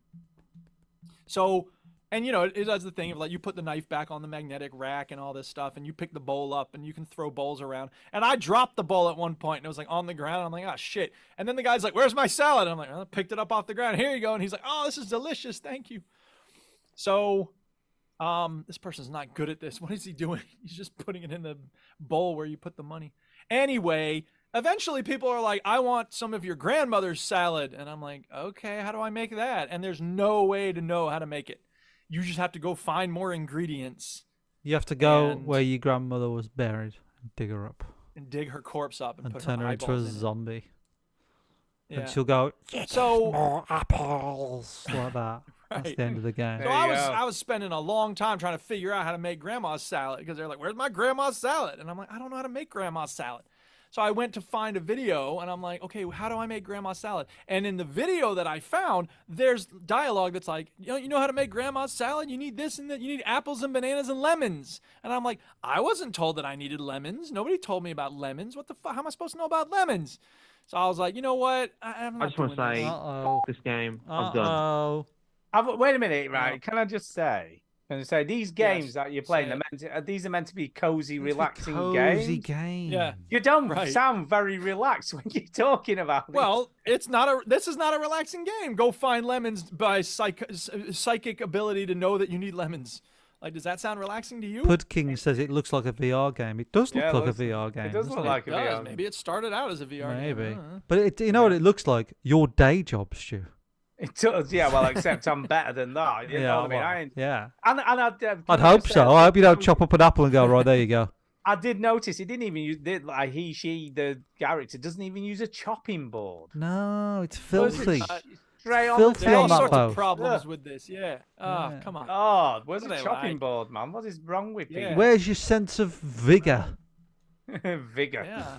And daring okay, do. so that's the second one, Fruit Bus, right? Number 3, the final game from Come Cozy on, this Quest. has got to be Here we good. go. Maybe there's 1 out of 3. Here we go. Third time's the So charm. it's called Everhome. Oh, I'm like, yeah, sounds good. Sounds good. You go. Can't tell anything by the title. You're in this like dreamland, and it's like, don't get eaten by the monsters. So you go to the light areas, like Alan Wake style, and it's isometric, it's sort of pixelated, and you eventually go through this portal, and you're looking for your sister or whatever, and then you wake up in your log cabin home, and you go outside, and it's like, oh, you're here in this farm that your grandma left you. Oh no! Oh my God! Grandma, that's like, hey, I left you the farm so that you can grow stuff on. Oh my Like, God! okay. So Does I start anybody playing it, have and- an original idea? It's the Stardew Valley Of course effect. not. It's the Stardew Valley effect. It's a little God, like Stardew Craig. Valley, because there's farming. You can break It's up a lot logs, like and you can Stardew break The up last rocks. 2 Come on. years, It's a lot like Stardew Valley. the last 2 years have It's just been exactly people like making. Sammy's. And the twist is? It's a much bigger pill. The twist is it's a isometric 3/4 It's the view same. instead of Last 2 years has been Stardew Nearly. Valley clones. The years before that was all just fucking rusted and whatever. Right, because 3 years ago, Stardew Valley came out, and everyone's like, "Oh my God, what if we did it this slightly different way?" And then they spent 2 years making it, and now they've been out, coming out. And so this one's finally ready, and they're hoping people don't just go, "It's exactly like Stardew." Even the fishing mini game is exactly like Stardew Valley, except the Stardew Valley fishing mini game is up and down. This one's in a circle, so you just got to keep the fish in your little circle while you hit the button and stuff. It's so exactly like Stardew Valley, except there's also like a witch who like has spells for you and stuff. I mean, it was cute enough. You got to play 5 days in the demo. When you go to save it, it's like, you have 5 days remaining for this demo. And I'm like, oh, okay. I got through like 3 of them, and I'm like, I think I'm good. So is it It would have been nice to cheaper? harvest some. Is it cheaper than Stardew Valley? Have you bought it? I don't. I'm trying to look for I a don't know if reason it's to even out buy yet. this. You know what I mean? I think the only reason to buy this is if you played Stardew Valley and you liked it a lot, and then you're ready for something slightly different, but still basically the same game. No, but that's who what wants it to is. play the same game? The only It's the reason same game. to buy this is that if you know the guy that made it and you feel sorry for them. Yeah. I mean, look, it's a well-made game. Like, looks it's fine. I mean, exactly, someone's put a lot of it effort looks into a copying lot like- Stardew yeah. Valley. All the trees look the same, though. I don't like that. Yeah, well, that's Copy the way and they paste, go. that is. Copy and paste trees. Slightly different colours. But maybe it's just this way in the springtime, and then Some of them will like candy floss because they're pink. Because that's true about Stardew Valley as well. All the trees look alike. Well, I don't like it. Yeah, I don't like that they ripped Colin it off. Cars asked if we played Thirsty Suitors yet. Yeah, that was our Play My Game Yeah, list we last did. week, and Oh my we were God, not into that it. was Apparently, like, people like that, People like it. Well, I hey, more believe power to so. them. More People are power loving to it. Even People- I didn't like that. Somebody That's a likes it. weird We and didn't shit like game it. to me. The and even I reviews didn't are really like good it. for it. Yeah. It's just a weird We're game. just bad at analysing video games. We already like bad Maybe, games. Well, we don't like a lot of stuff. That doesn't make us bad at analyzing them. Yeah, it's just not for us. We're hard to please. Yeah. It's just So, not for us. yeah, Everhome, it's cute. It'll scratch the Stardew itch if you still have one and you don't want to play Stardew for some reason. Yeah. Cool. Bit of weird one. Right, let's talk about Wild Hearts, which was this week's Play My Yes, Game. you should talk about Wild Hearts because Oh, I was you going to play it didn't this play afternoon, it? and then I had no. some stuff come up that made it impossible for me to play it. So Yeah, sorry that's about that. fair enough. Fair enough. You can go ahead Fair and enough. talk about it. Wild Hearts is basically another Souls game. game. I literally looked at the video of this for 2 seconds, Stu, and I was like, "This is a Souls-like." Kind of yes, kind of no. Why is it no? Because it's more like Monster Hunter. Right. So you're hunting these huge beasts, and it goes over quite a lot of a level. So when you're hunting a beast, it can be in 4 or 5 stages. And the sort of chop its head off, and then you chop its leg off, and then you chop its yeah, other you leg sort off. of got to keep Chop fighting it and off. do different things. And a lot of the minor enemies are really easy to kill, whereas in Souls-like games, everything's hard to kill. I've just thought of a They got scene. pickaxes and stuff. I've just thought of a scene in my version of this game where you're looking for the monster. Well, we all know that you've got to chop his dicks off. Have you? Yeah. And when you're done with them, bring them back to me. There's no way to get it in its eyeball, huh? No. Chop its dicks off and bring them back to me and don't ask any questions. Sorry. You said dicks plural. Dicks plural. How many dicks does he have? He has 4. Yeah. 4. 4. Yeah. And can you bring 4 them all dozen? back? It's very important that you bring them back to me. Well, I assume. You want them as a trophy of it being dead, right? Let's go with that. Yeah. Let's go with that. Yes. Okay. And don't bring them to anyone else. Bring them straight to me. I got his dicks. These look like hot dogs. No. Those are No, go away. Leave me alone for a while. Giant dicks. So you whatever can see you hear coming out of the door, do not open the door. Yes, Stu, go ahead. The actual so you can game, see on screen. There's this huge hyena you've got to fight near the beginning. Yes. How many dicks has he got? Very huge. He's got one large dick. And it's Why are you looking at his dick? Yes, Stu. Weirdo. This is kind of a tutorial. This enemy is really hard to kill. Right. So there's no health bar. Right? There's no health bar, so you've no idea how much you've got to do to kill this thing.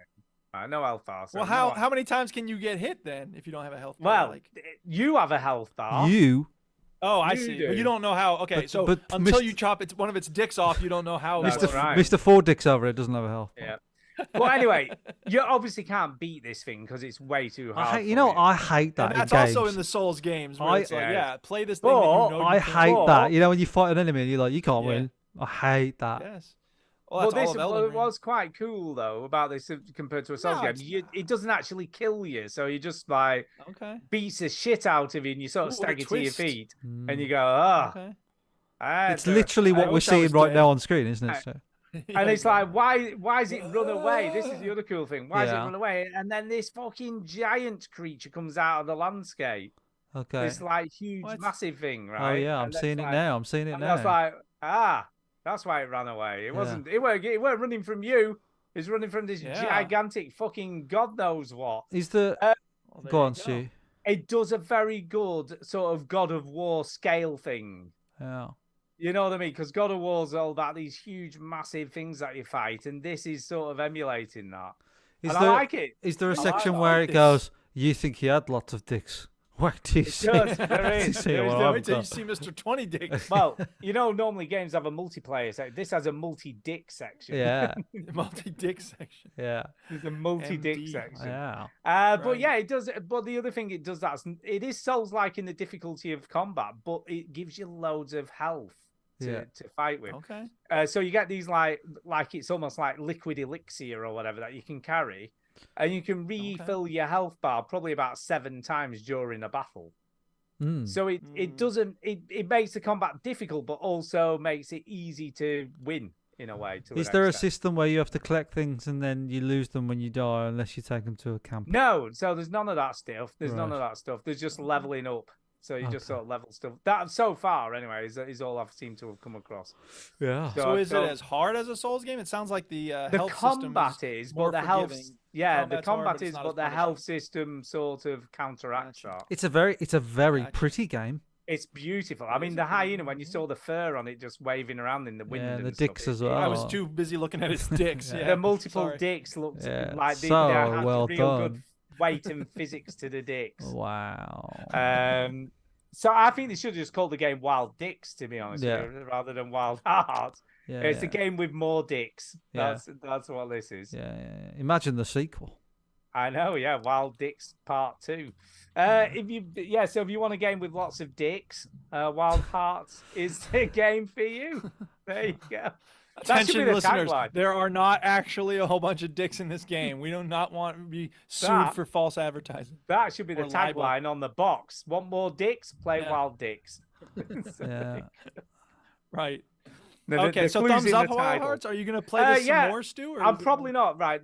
And I've got a very valid reason for not playing any more of this game. And that's because there's a fucking shit ton of combos and stuff, right? And all this cool shit you can do to make your characters look amazing while you're beating the shit out of these massive monsters, right? Yeah.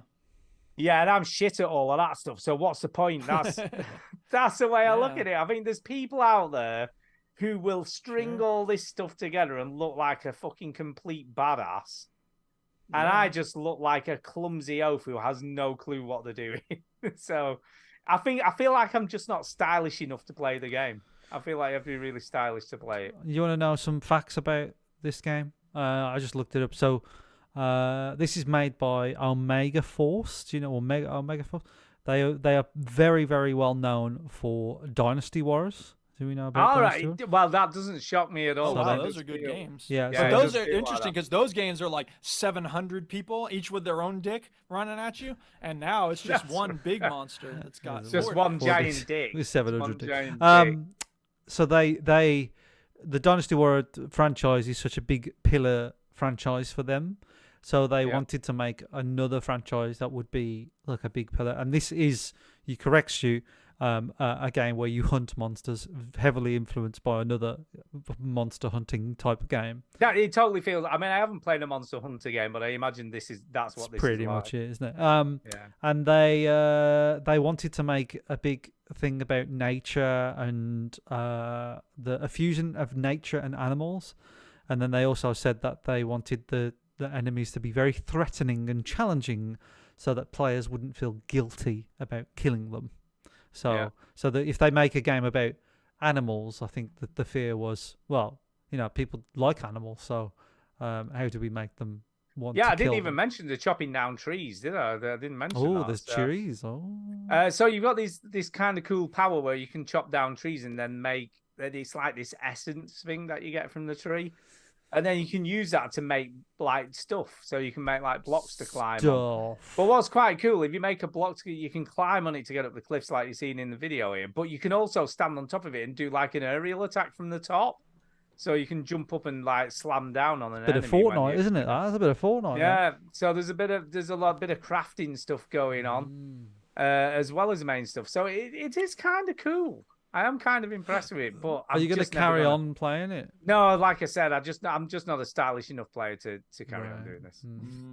And I assumed that I didn't see it. Like he or she who was playing it made 3 blocks and then jumped from the top of that. So you obviously do a more powerful attack, presumably the higher up you are. Don't know. I guess so. It's kind of cool. It is kind of cool. It looks great. It's very pretty. It looks stylish. It looks compelling. But I think it's. I don't know. It's funny. Like what I think about and I probably would say this if I had played it. Like y'all know I play a lot of RPGs and MMOs these days. It's about, for me, killing a whole bunch of small monsters, and this game is more focused on like longer, bigger monster. There are some. I mean, I did up to the first proper boss fight, right? Which is this weird thing where it's like a mouse with a massive ball on the end of its tail. Oh, so he's got big balls. He's got big balls and a big dick. How many dicks does he have? Which he uses like a mace, to sort of hit you with and stuff. But that battle went on for ages. It probably took me about 15 or 20 minutes to beat this boss. And it was quite satisfying. I will give it due when I did finally kill it. And again, but because there's no health bar on the monster, you're not sure how much more you've got to do to kill the thing. You just got to keep whacking it. Yeah, I don't know whether that's a good thing or a bad thing. I am not sure. But you can. But this, what's cool about this, it does a dodge mechanic. Where you can just roll like in any other Souls game or that type of game where you just do a roll. But you can hold in the right bumper and press the roll button, and he does a sliding dodge.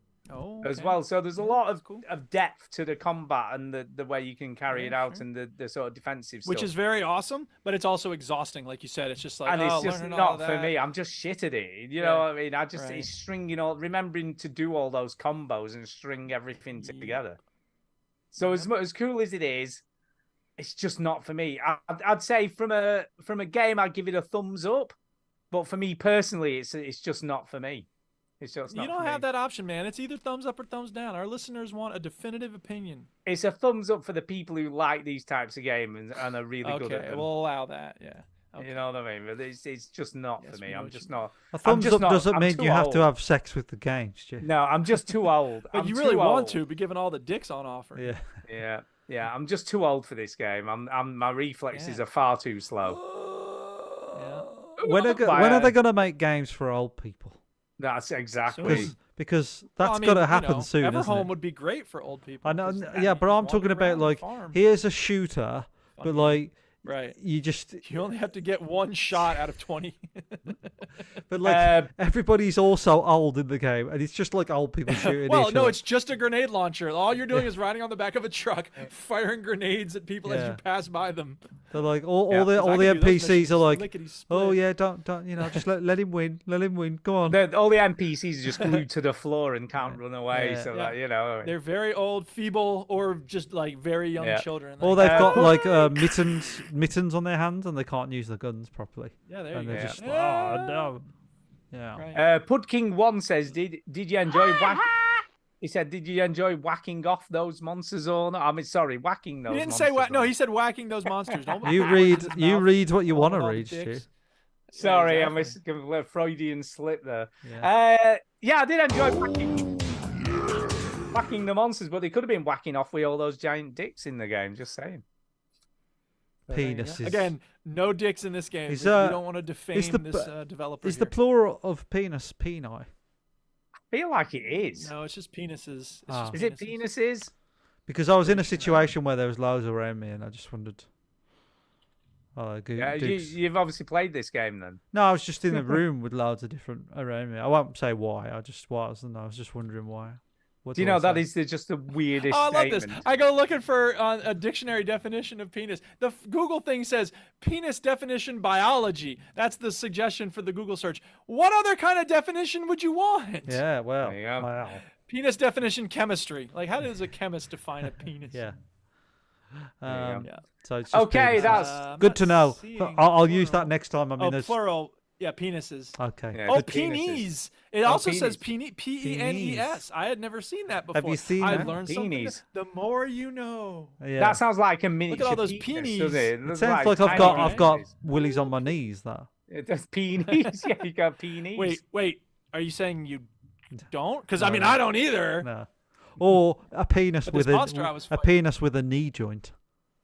You go like a right angle penis. Yeah. Yeah. You can just bend it to whatever shape you like. There you go. That'd be useful. Lovely. I mean, right, that's it Duke's for gone. games. Has he gone? Is he literally gone? He's gone. What the hell? Oh no. What, has he just gone off the call? Yeah, he's gone off the call. Oh no, has he just muted himself? He's just muted himself. Oh, has he muted himself? Yeah, he's just muted himself. Oh yeah, he has. He has. Okay, well, we'll just carry on because, that's what we do. Yeah. Duke is missing in action for a second. Not sure what's going on there. He's just slightly technical difficulties. Technical issue. So we'll carry on. That's it for what we've been playing, and we've got some emails, so let's do those. Emails. Yeah. Emails. Because we've no jingle. Yeah. Okay, it's a pity he's not here because the first email this evening is off Jason. And he says Duke's Diaper. So Duke's Diaper is the name of this email. So let's get into this because as we know, Jason most of the time doesn't make a whole lot of sense. No. But we'll see if this one does. Maybe this is the one. I mean, we did have one last week that was pretty good. We kind of understood what he was getting at. This week, not so sure. Let's get into it. Okay. So he says, "Hey, veterans. Hello. First, let's get one thing out of the way. I think you guys are the bee's balls and hippo's lips. Nice. Now, I assume that is a compliment. I think so. I'm taking it. I'm Sure. taking it. I'm not convinced. I'm not convinced because I don't even know what it means, but I'm going to see it's a compliment. Is there purpose or chaos in the design of the world? Wow, I mean, that's a deep philosophical question, right? It's too late on a Sunday night for me to care about that question. I can't answer it. I can't answer that one. Yeah, I mean, I have no idea what that is. But he does carry on. He says, I've been reading Frost, Longfellow, and Whitman. Now, they're poets, as far as I'm aware. Okay. And it's got me wondering what kind of a video game or group of old poets would create. So what would poets make? Journey? Yeah, maybe Journey or Flower. They're kind of a poet's game. I can tell you what they wouldn't make. They wouldn't make a game that I would like. No, they wouldn't. He said, I kind of think it would be a sky filled with Columbus clouds and the player's goal to shape them the way you want them to be. Do you know? Sorry, am I late to an email? Is this an email? It's an email. Jason's email. Sorry, everybody. I had to step away to do something real quick there. That's okay. Jason, okay. The subject is called Duke's Diaper. Oh, so it makes no sense then. Duke's Diaper. No, well, maybe Duke will understand Duke's this. typo. What? No, diaper. Duke's diaper. As in a nappy. Duke's diaper. I'm wearing one now. I feel like maybe a you little are. baby. But he says he's been reading Frost, Longfellow, and Whitman. Okay. So nice. He said it's got him wondering what kind of a video game a group of old poets would create. Ah, interesting. So he says, I the kind clouds, of think, I wandered lonely as a cloud. Yeah, now the sky filled with cumulus clouds and the player's goal to shape them the way you want them to be. Yeah, why not? I can see that. Anyway, this begs the question: if you three numpties were rich game designers and had to work together to create a game that you would each be equally excited to make, play, and distribute, what would it look like? Well, we just heard Shinny's ideal of just kill people who can't fight back. So that part. Well, that's a game for old people, yeah. That's for all of us because we're all old these days. Old, let's be honest. Yeah. So I, once upon a time, way back in the day when we were posting things on our website, I came up with this idea for a game where they promote it as like this badass agent who has to take down all these bad guys, and like all the materials are this guy fighting all the baddies and blowing things up and sort of, Uncharted style, like mayhem and set pieces and stuff. But when you actually play the game, the guy dies in the first 5 minutes, and then you're like his daughter has to like pick up the mantle and keep going. And so like it's just that the whole game just hinges on that like switch there. But given how a lot of people lost their shit when you had to play as a girl in The Last of Us Part 2, I have a feeling that maybe people wouldn't go for that. That happened with the Metal Gear Solid 2 as well. Like they promoted the game as if Solid Snake was going to be a big part, and then it was Ryder that was the majority of the game. Well, I'm just copying everybody else, so never mind. Yeah. It's all been done. But it was like, but everybody hated it. Everybody was like, "This is awful." Yeah, sure. Yeah. They thought you were getting one thing and you got something else. That's not always a good recipe for stuff. I wasn't clear. How many dicks are you allowed in the game? As many dicks as you like, apparently. Yeah. I suppose I think I'd start the game off where my nan has left me a lot of money and a heritage or something. Yeah. Ooh, that's a good idea. And she says, what about? And she loves growing dildos. Like that's a thing. And, I've got it right. Your nan has left you a truck. Like a big, long, like heavy haulage truck. Yeah. Like a Leyland Daft truck or something like that. Like dildo bus. Eddie Stobart. An Eddie Stobart truck. Yeah. And then you, as the player, have to go across Europe and the UK delivering stuff and doing jobs like a long-distance lorry driver. Yeah. I'm not hearing a lot about penises, though. Like, there's not a lot of dicks in this game, Stu. There's not a lot of dicks, but it's kind of, like a rip-off of Euro Truck Simulator. Mickey 4 dicks, that's what they call it. And Stardew Valley, you know what I mean? Yeah. And you can also deliver flowers. Maybe you can deliver some flowers and stuff like that. So it's a bit because it has to satisfy me as well, it's got crafting. So like, you have to craft parts for your truck. Build your tools. Right. I've got a name of a game Start called by making a roof for your truck. Stardew Valley, where this anti-Semite person moves into this valley, and it's just full of Jewish people, and they're furious. But then over time, what are you doing here? Over time, they don't change their mind and they just move away. Wow. What do you think go. of that? That sounds amazing. Does it That sounds amazing. Yeah. Yeah. Yeah, I think that's a really good idea. Thanks, mate. I think that's what Thanks, you should mate. do. You wouldn't just I think say you should anything. make it. No, yeah, you would just say that. I think you should defo make it. Yeah, You should definitely make it. Anyway, he says, "Oh, and Chitty, Hello. suck on old Bob. Hello. And go change Duke's diaper. You will not get an achievement unlocked until you do. And by the way, there is no return after 7 days. So get that duty return to sender photo." Wait, is this Pronto. diaper like? Am I missing where the origin of the diaper? No, I think don't it's really basically remember because anything about I'm changing a lot of nappies, aren't I? So. Yeah. Oh, okay. I guess that makes sense. And then he's attached a receipt from GameStop saying that you can't exchange stuff after 7 days. So, Gotcha. I don't know. Okay. It's really weird. And there's a massive list. It's like amazing what you can't take back. You can't take any of this shit back. They don't want you bringing any shit back, basically. It's like, once you've got it, you've got it. It's tough shit, baby. Okay, thank you, Jason. So we have got another email tonight from Sean Thiel. Sean was in the chat. What up, earlier. Sean? It was from Oz, all the way from Australia. Australia. He's down under. He's down under, Chinny. Yeah. He says, a quick question from the past. Good day, fellas. Well, yeah. Every question is from the past, I suppose. Yeah, He says, a photo of me when I was younger. He said, Did you know that kangaroos have large penises? Oh, no. And Why do you have to koalas talk do. about penises again, Stu? I know. We're it's- trying to be it's an not- adult Email, program just that's reading not the just got our email. mind in the gutter. Trying to talk There about are good children stuff. listening to We're this shit. we're a highbrow show, Stu. And Well, koalas we're have high. small penises, apparently. I didn't know that. It's a fact. Really? I wouldn't know. I've not spent much time Apparently around so. koala But anyway, he penises. says, hope Regardless you're of what all the well. report- Peonies, I think we established. is Regardless of the- what the report says, I don't know anything about it.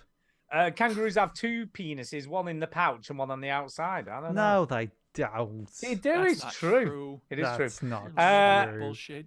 Hope you are well. I've been listening since around episode 40, but never written an email. Sean's never written an email. Wow, He's a never written an Patreon, Sean. I know. So I thought, You don't have to why... send emails if you're giving us money. Yeah, just give us cash. Yeah, you do. So I thought, why not? Why not? Why Just do it. not? Every now and then I scroll back to your older episodes for a listen, as I've clearly forgotten them by now, which got me thinking. It's for the I best. wonder if the boys will even remember them. Well, it's No. funny. It's funny you should say that, because we used to have, as we know, Jay used to do us the quiz of yesteryear, which was Yeah, that's basically right. that. It was Yeah. like, what Do do you remember what you said 2 weeks Do you ago? remember And what the we answer said? was always no. Yeah, do you remember what you said 5 years ago? 10 No. years ago? I don't know. Now, here's the maybe. question. Here, we have to approve another comment, or else it'll get denied automatically. Should we allow a comment from Harley Dan? Most koalas have chlamydia. Yes. I think we can allow that. Go. Too let's late. I allow already it. allowed it. Yeah, we can allow that. Okay. Yeah, so here we go. He said, so here's a quick multiple choice question for Stu and Duke from May 2017. I won't provide the answer, as I'm sure Chinny should know the correct answer. Oh, God. Okay. Okay. So, That's very question. trusting. Back in episode 383, Chinny tells us his story of his 2 weeks doing jury service for a kidnapping case. Which of the following occurred? I actually don't remember this. I do. I don't remember this at all. I do, yeah. I don't remember this. Yeah. Okay. A, Let's hear it. the trial only lasted 3 days and was told he could return to work, but instead he didn't mention it and took the remaining week and a half off. Did he B, say Sounds like him. some bloke sitting next to him would tear strips of paper and eat them? When Ginny asked why he did this, he replied, because I'm hungry. Was it C, Oh, a that sounds lady like on the something from jury? Wolverhampton. A lady on jury duty told Chinny she had to run after the bus that day. Chinny drew a picture of this during the trial out of boredom and then passed it to her, which caused her to laugh out loud during court. I think it was that one with the drawing. Or That was it sounds D, right. all of the above, right? Or maybe it Now, was all of the above. normally, in a multiple choice question where it says all of the above, it usually is all of the above. But I distinctly remember the Chinny drawing the picture of bus because he nearly ended up in contempt of court. I'm going to go with all of the above. You can go with just the picture. Yeah. All of the above, yeah, all those things. It is all of the above. Yeah, I feel like it must be all of the above. Yeah. That is- You were on to jury with this some weird day, people. to this day, like, I don't know what possessed me to show her that picture. Do you know what I mean? Like, because I'd never spoke to that woman. No. Like, I'd never spoke to her at all. I had no idea. She could have, like, lost her shit. Do you know what I mean? Unless, can we just be really clear? Being in a courtroom, serious stuff. And also, shit. it's so... the acoustics in a courtroom are so good because it's such an echoey room that tearing a piece of paper or, coughing a little bit or sniffing travels round the room. My grandmother got mugged.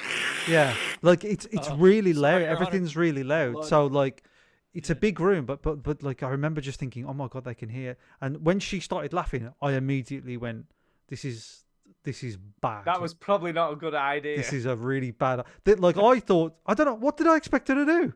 What did I expect? I think I expected to just go, oh yeah, that's funny. But she was like, that's like I never expected to laugh so much, Like yeah.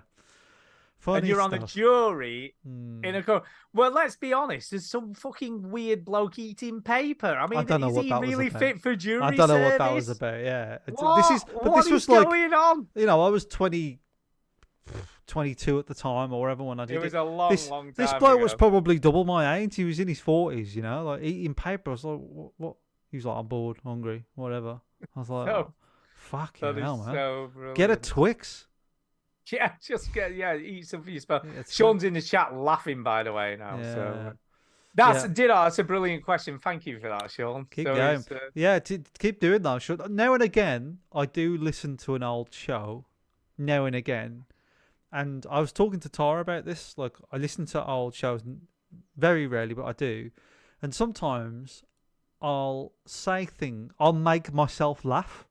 Yeah. Do you know what I mean? Yeah, like, I will say something and go, oh my God, I never thought of that. Like, but my like 10-year-old self was. I'm much worse than that. I'll listen to an older show once in a while and hear myself say something, and then one of you will say something, and then I'll say a comment in response, like, "Oh man, you should hit that 6 times," and then on the podcast, I'll say you should hit that 6 times. I'm like, oh shit, I'm so predictable. I've done that. I've done that as well. I'm not intentionally trying to predict. I've done that. It's like, yeah, you should flip it on this, dickhead. I'm like, oh yeah, I did say that. That's exactly what I said, But Pudking's asking, was the defendant found guilty? Did you find him guilty? Yeah, it was a strange one, really, because it became a matter of law. So we all had to. It became a thing where like a jury wasn't needed because it became a matter of law, so therefore a jury trial wasn't the way to go because it was so it was a weird one, and then so we all had to say that they wasn't guilty, but then they got found guilty afterwards. But that guy did it, man. Like there was no debate. You know there was no grey area. There was no grey. Like they literally picked up this guy, took him to Manchester, beat the shit out of him. Said don't mess with my sister, and then they quizzed the dad and was like, why was you seen helping the boys? Why was you up at 3 o'clock in the morning? He was like, I was thirsty. I was like, this is definitely happening. By the way, do you want to hear an interest that Millie told us during a psychology degree? Do you want to hear an interesting statistic? Go on. 80% of wrongful convictions rely on eyewitness testimony. Yeah, eyewitness testimony is terrible. It's so unreliable. It's so the most unreliable. For example, ever. What colour tie am I wearing? Yeah, what colour tie are you wearing? I don't know. I'm not wearing a tie at all. I'm not wearing a tie. You are wearing a red and white striped tie and a half Windsor knot. Yeah. If that's what you think. 80%, man. Okay, we have got one more email, which is from the Silent Gamer for its part 2 of his quiz. Oh, snap. Wait, we got all kinds of quizzes going on here tonight. It's time for the quiz. It's time for the quiz. Sorry, we play the shitty sound clip when it's time for the quiz. A lot of people send us quizzes, don't they? I wonder why. They do. They like us. They like to see how thick we are. I think that's because it's fun when we don't know answers to things. That's okay. How many questions are on this quiz? Categories for how much? This is question 5. So we did 4 last week. So I'm guessing we there's got another 4 quiz on the tonight. speak I'm pipe. assuming So 4. okay, right. So he says, "Hi, Okay. Stu, Chinny, and Duke. Hope you are all Hello. well. Refresher, I will give you a set of 4 clues. Can you guess the video game series I am describing?" So here we go. Question 5. Okay. Go. Here we go. Clue number 1. A franchise created by a famous film director. Guillermo del Toro. Okay. What franchise is that? Well, I mean, there's many franchises made by Oh, a yeah. famous. So film. a game franchise created by a famous Did film it say a What are the game franchise, or possibilities? did it just say a franchise? Death Stranding. Well, these are all video games, aren't they? So I'm guessing it's a video game series I am describing. So it's a video. franchise. Oh well, then it wouldn't be Death Stranding. Steven Definitely Spielberg wouldn't made what was that block game for the Wii? Boom Blocks. Minecraft? Boom Blocks. be. Roblox. Yeah, but that's not a franchise, is it? No, I The know. franchise is a series. There was a 2 of them. He also made that ET game, which was. So a do you big want Clue success. 2? You want Clue 2? There was 2 of I them. guess. Go on. Well, maybe it is. Has featured many historic battles. Boom Blocks. I'm guessing it probably isn't Boom Blocks. Probably at this isn't stage. Boom Blocks. Many historic battles. Oh, wait a Ooh, minute. I think I might know director. this from looking at the other one. Well, what do you read it? All right. Clue Yeah, number really. 3 features covert missions using false papers and silenced pistols.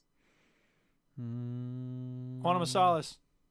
See, I was going to say, is it the Tom Clancy games? But is that a famous These are made by film famous director? directors. No, he's an author, isn't he? Yeah, well, I thought Yeah. that. Well, maybe it isn't. Maybe Maybe he it is. doesn't know who Tom Clancy is. There's a Yeah, I don't know. There is a final clue. Do you want the There's- final clue? what was the name? It was before Call of Duty. There was Medal of Honor had like a covert missions and stuff. It did, but who's the famous Who film made that? director? Spielberg, because he was Did he? Oh, it might be cause, Medal of Honor. because the Normandy beach scenes were inspired by Saving Private Ryan, which came in Yeah, '99. but that doesn't mean he Yeah, but that's not what the created first them. clue That's says. not No, what but he no, created. because say? he made the Normandy beach scenes, and then they created like a game from those, and so Spielberg give it the okay. Clue number 4: modern reboot didn't do well and no longer around. There you go, Medal of Honor. Okay, let's see. Yeah, Let's see if you're good right. call. Here we Medal go. of Honor. It Let's go for is that. Medal of Honor. Thank So there you go. you. Hey, look at Chinny. So Steven Spielberg created Medal of Honor to teach historic battles to younger people after thinking that Saving Private Ryan would not appeal to younger audiences. Da-da. So he actually And did he's right because create nobody Medal of likes. Honor. No, Well, he you wasn't say just Saving Private Ryan you say anymore. create, Stu. He probably just went to some bloke and went, make this. Well, Yeah, right. It wasn't just inspired. Hey, what about a game with a It it wasn't takes place in World War inspired by II? Sa- So it's not like some of the That's a good developer idea, was Homer, but inspired they've by already made Steven some Spielberg. movies He about actually World War had II. an artistic involvement in making it. We'll see. So I didn't know Okay. that. I didn't know that. It's quite impressive. Clue number Okay. 2: battles included D-Day and Pearl Harbor. Yeah, well, there's a Alright. Pearl Harbor game called Rising Sun. I think Medal of Honor Rising Sun. It wasn't very good. Obviously, some missions do take place behind enemy lines using fake ID and sneaking. do. And the rebooted title Medal of Honor and Medal of Honor Warfighter didn't do well in sales. No. And the franchise isn't around, but holds fond memories for fans of the series. Meh, it's all right. So there you go. So well done. Well done for getting that right. Question number 6. Here we go. Okay. Clue number 1. Set in an open, immersive, progressively changing world. Minecraft. Set in a progressively changing world. Progressively See, changing that's- world. That could be a lot of things, but Open. Was it an open world? Yeah, open, immersive, progressively changing world. GTA. It's not progressive though, is it? GTA. No. well, Red not Dead- Red Dead progressively changing, like, 2 The mountains don't change. as Red you Dead want 2 them. has changes because it takes place over 9 years or something. So there's a video on YouTube that shows you Yeah, what. but that's not what they mean by progressively changing. I don't think. No. There's a video on YouTube that shows what the characters look like at the start of the game compared to what they look at the end of the game. That's cool. And they're different. That's pretty They're good. older. Clue number 2.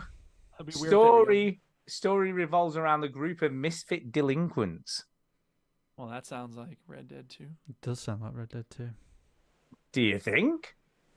Well, have But you it's got not any progressive. other I don't think ideas? That really qualifies as progressively changing. Yes. Lost yes. Planet 3? Misfit delinquents. Yeah, I think you're right. Open world story Yeah. that revolves around I mean, Group of GTA's still in Overworld with a there. group of Yeah, it is. It is. That's true. Clue All number right, keep 3: going. character has an epiphany and fights for multiple player-controlled characters, Character has an epiphany. and then fights for multiple player-controlled characters. Sounds like GTA. Well, and doesn't that's it? GTA 5, right? Yeah, I think that's GTA. Is that 4 as well, or just 5? No, you Just don't play as 5. multiple characters. Yeah. And finally, number 4: story goes backwards. The past catches up with the first playable character. No, it is Red Dead because you play as 2 characters in Red Dead 2, don't you? You do. That's true.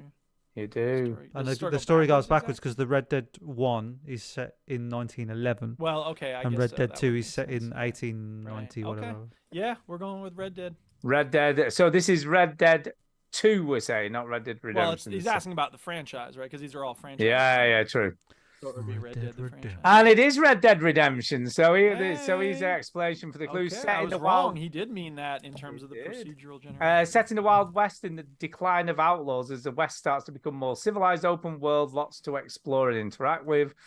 Clue number 2: being a part of the outlaw Dutch Vanderling gang in Red Dead 2. I got a plan. Arthur, I need you to have some faith in my plan. Arthur realizes the world is no longer built for outlaws and fights for John Marston and his family to have a chance in life. And then you play as Arthur Morgan, John Marston, and Jack Marston. Oh yeah, you do. Yeah, that's true. And finally, number 4: in the first game, you play as John Marston, who has to hunt down his former gangmates to free Abigail, and Jack, whom has been taken hostage from Agent Milton and the Pinkerton Agency. And Red Dead 2 is a prequel. So there you go. Okay, question 7. Here we're doing 2 out of 2. We're doing all right. Clue number 1 takes place during the American Civil War. Red Dead? No. Takes place during the Civil War. Civil War. Is it Assassin's Creed? I don't know. Because Assassin's Creed 3 takes place during the Civil War. I don't know. You know, in Assassin's Creed 3, you get to play the bit where they throw the tea into the. That's the Revolutionary War. It's one of them, isn't it? I don't know. You guys love having wars. Question 2. We do love a good war, no doubt. Question 2 focuses on 3 brothers, 2 of which are playable. 3 brothers. 2 of which are playable. Civil War video game where you play 3 brothers, and it's a series of them.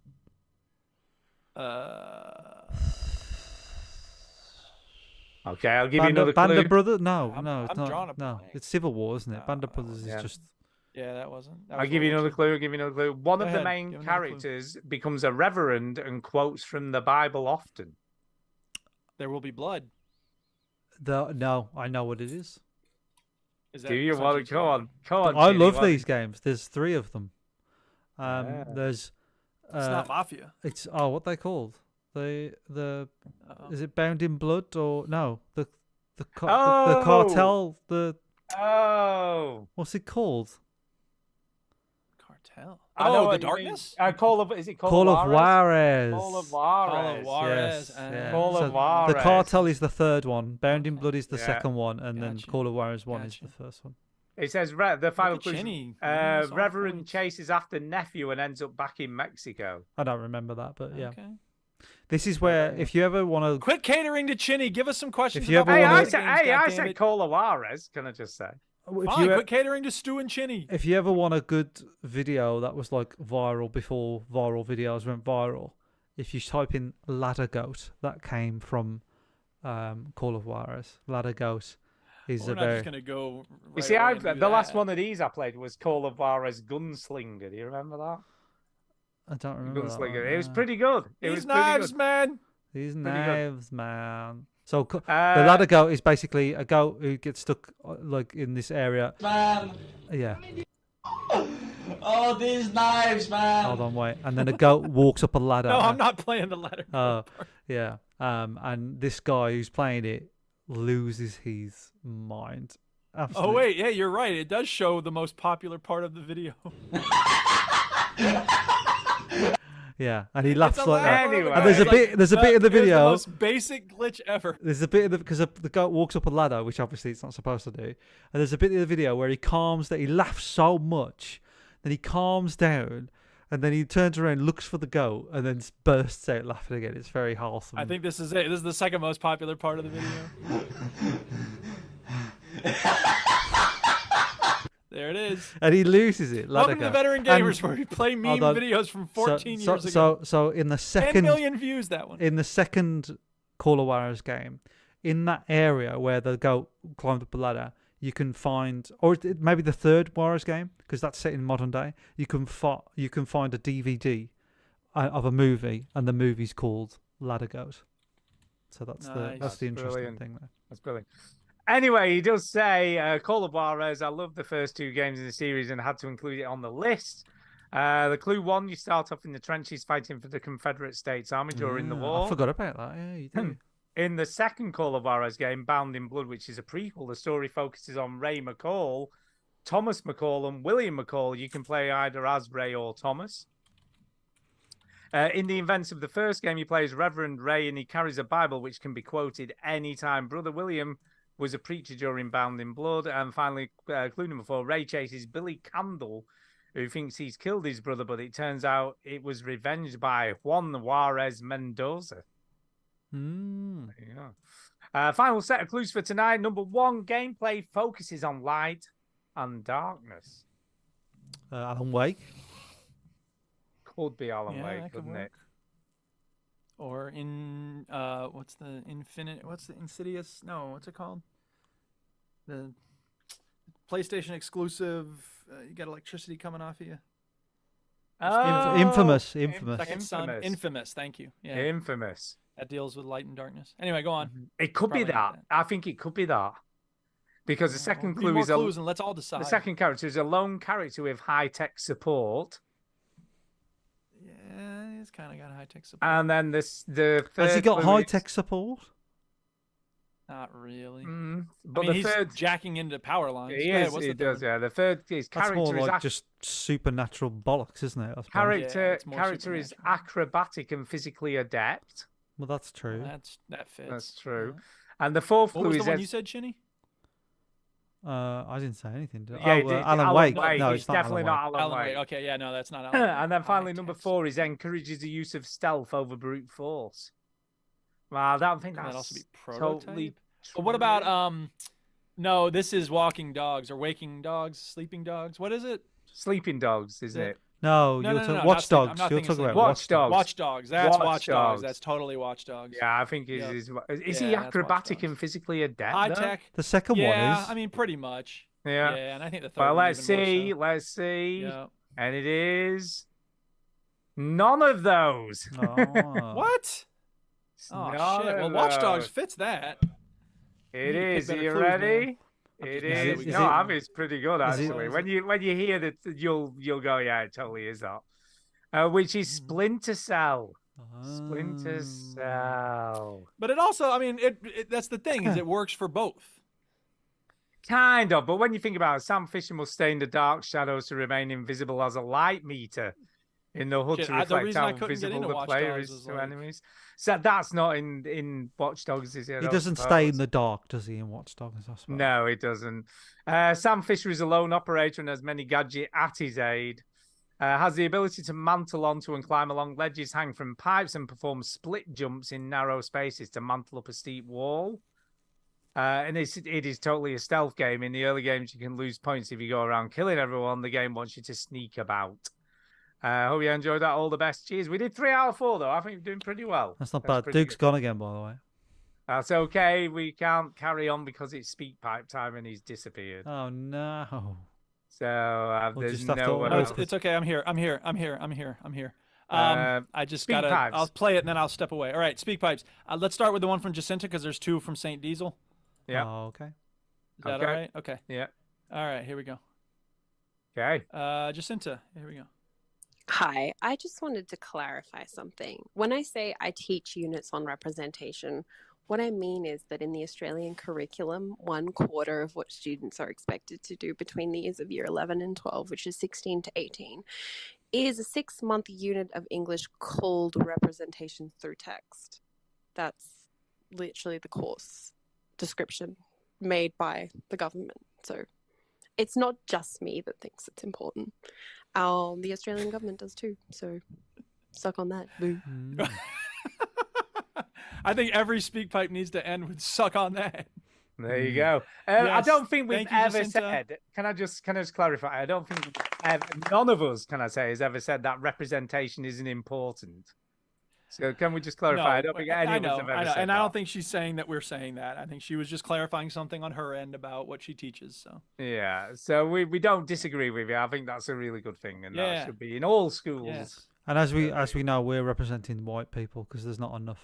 That's indeed, right. indeed. White guys, not just white people, white white men. guys, because we don't have access to much media ability, representation, microphones. Yeah. So there you go. Thank you, Jacinta. Thank you, Jacinta. And thank you she sent me a couple of very nice emails lately, so that I really appreciate that. And some nice ones, and then some awful ones. Yeah, terrible. Terrible. She terrible called ones. me like smelly. Yeah. She also said there was someone named Anth Au in the thing. Was that wasn't her, was it? No, that's Anth. Not her. Okay. All right. Next speak pipe is from Saint Diesel, and it's barking mad. So let's see what this is.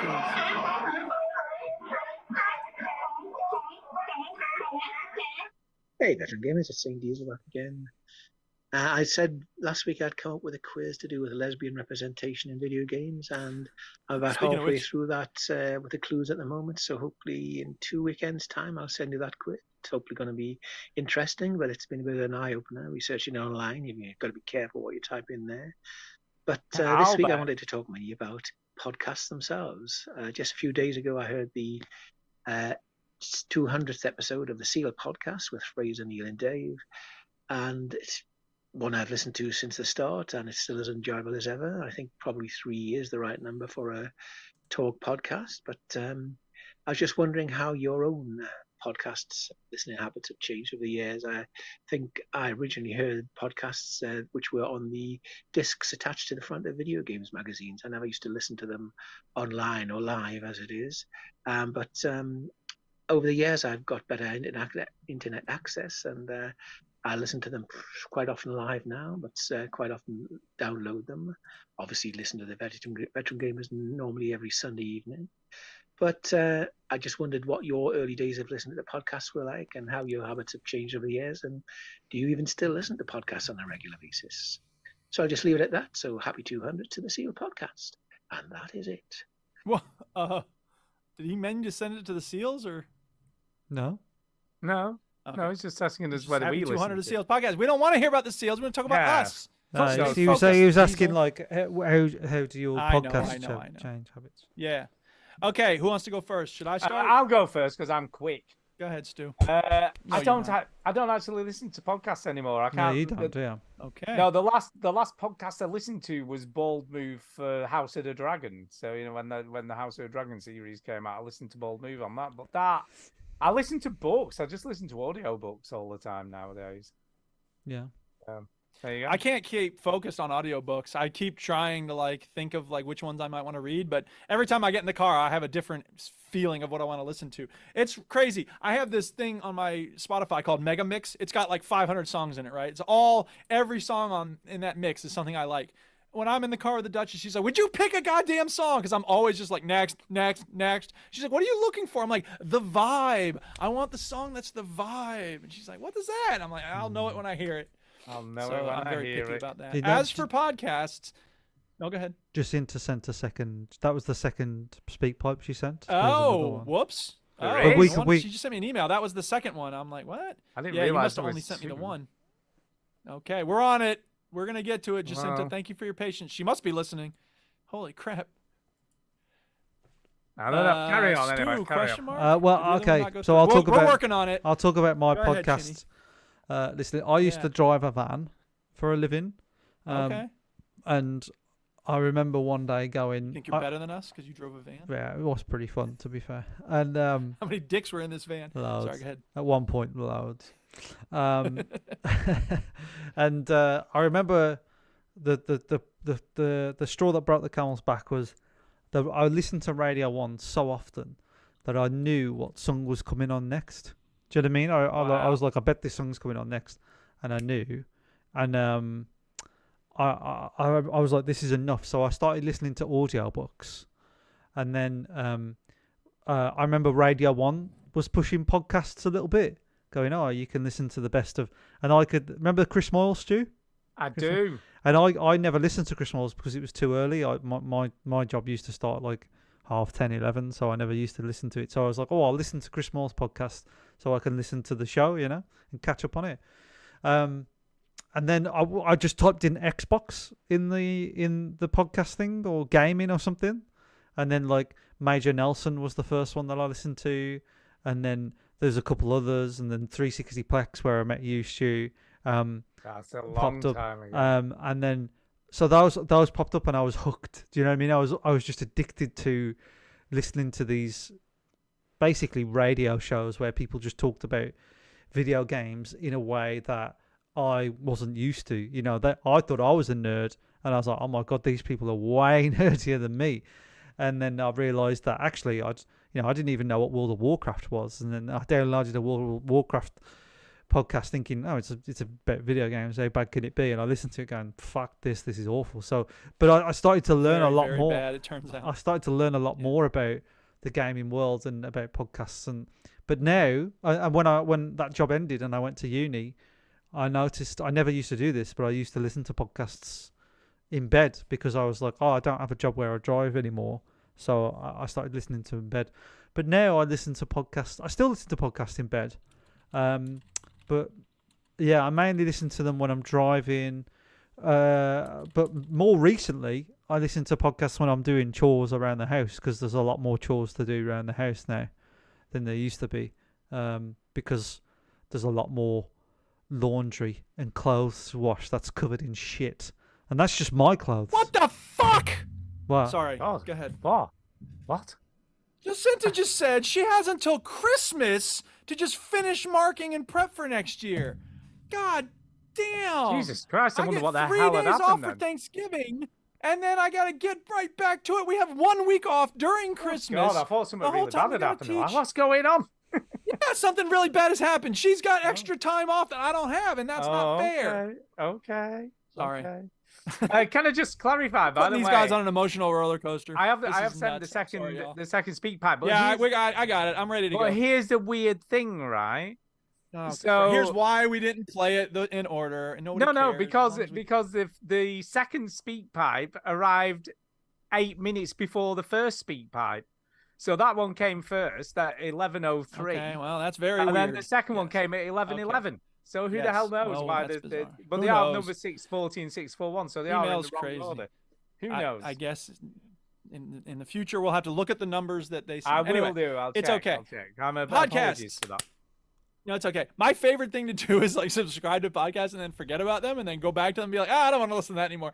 The same thing I was just talking about with like how fickle I am and what I want to listen to. But the podcast that I am obsessed with right now, as Jacinta knows, is called A Little Bit Culty, because I got really into this cult called NXIVM, and there's this documentary series on HBO called The Vow. It's amazing. It's really, really good. It's really messed up and it's weird. But anyway, so 2 of the people who survived this cult called NXIVM got out and they started making a podcast called A Little Bit Culty about culty dynamics. And sometimes they talk about actual cults, and sometimes they talk about like strict religious upbringing, and they talk about like malignant narcissists who like are abusive toward one person. Sometimes they'll talk about like, multi-level marketing companies that are basically cult-like. But it's really fascinating, and they're really interesting people, and they talk to some really religions. Yeah, exactly. Like they had a episode about Orthodox Judaism. They had one about like this really strict Catholic family. They talked one about this abusive Muslim guy. Some podcasts are culty. Yeah. I mean, we are. Give us some money. But we never ask for money. Anyway, our patrons are... Well, there's that. And like the big thing is like, and they had someone recently who was talking about like how to teach your kids to resist culty scenarios. Cool. And the main thing is like critical thinking, you know, like as soon as people say like you have the answer or like you're not supposed to ask questions, like that's when you know you're in trouble. So we always say, hey, make up your own mind, ask a lot of questions. You're free to stop listening. There's no such thing as the silver bullet. There'll never be the thing that works out everything. Amen. That's right. Okay, so anything else about podcasts? I don't think so. I suppose it's just also, if you want more video game podcasts, go to vghub.net. It's a good way to learn about like something that you're interested in very quickly. I think so like I listen to snooker podcasts now because, and I've learned. I thought I knew a lot about snooker and the professional circuit of snooker, but by listening to this show, which is done by some of the pundits of snooker that do the commentary and stuff.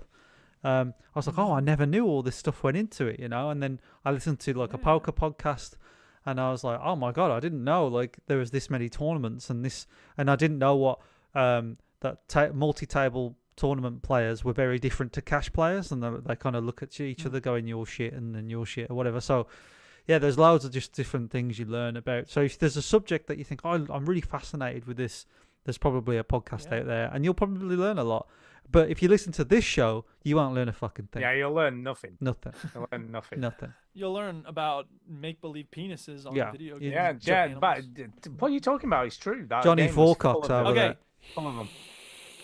Here comes the next part. The original. The one that came second, but should have been first. Right. Hi, guys. Hi. I have a few more things to say about lesbians. As a former lesbian myself, I'm now bisexual, and I think will forever be labeled as such because I had a child with a dude. I guess that's kind of fair. Anyway, makes me sad. I actually said to one of my students in Year 12 who was about to graduate that I was sad that I couldn't reclaim my lesbian identity, and she looked at me and said, well, you really fucked that one up, didn't you? And wow, she was a bit harsh. I laughed. Yeah, but isn't it like, I don't know, I feel like certainly among my students, they seem to have the attitude that like your identity is yours to claim, and like, it is. I mean, what you've done in the past isn't necessarily predictive of who you are, and I don't know. I think you deserve to claim whatever identity. Things just can be fluid, can't they? It can be fluid. There's that. Exactly. You shag one goat, and then you forever labeled. Yeah, exactly. Goat fucker. All right, so back to Jacinta's speak pipe. She's hilarious. Anyway, so I just had a couple of things to say regarding Chloe from Uncharted. Now, you mentioned that she was a bit of a hoe in one of the Uncharted games you're playing. Maybe it was 2. I don't know. I haven't played it. But I have played Uncharted Lost Legacy because, pretty much purely because, there's a lot of lesbian or sapphic subtext with Chloe and Nadine. It's basically the whole game is like 2 chicks driving around in a Jeep together, solving puzzles and fighting people and like finding treasure. And there's so much subtext that the queer community of gaming women have basically claimed them as a lesbian couple, even though it is not officially canon and mostly subtext. So I found it a little bit funny that you mentioned that. I'm like, are you trying to piss off all lesbians? Because if so, continue. We've already done that. Also, I don't agree with you. Yeah. I understand your perspective because a lot of people feel similarly, and I understand where that is coming from. It's very different to agreeing. I vehemently disagree with you. Representation is important. That's why I teach whole units about it at school. However, I do understand why it might feel strange to have these seemingly random things changed. So I get it. Not the same as agreeing. I love you though. Bye. Yeah, I mean, I've explained myself as much as I possibly can do, and I am not going over this again. I am not. I refuse to do it. So that's the end as far as I'm concerned. Yeah. I'm not going over it again.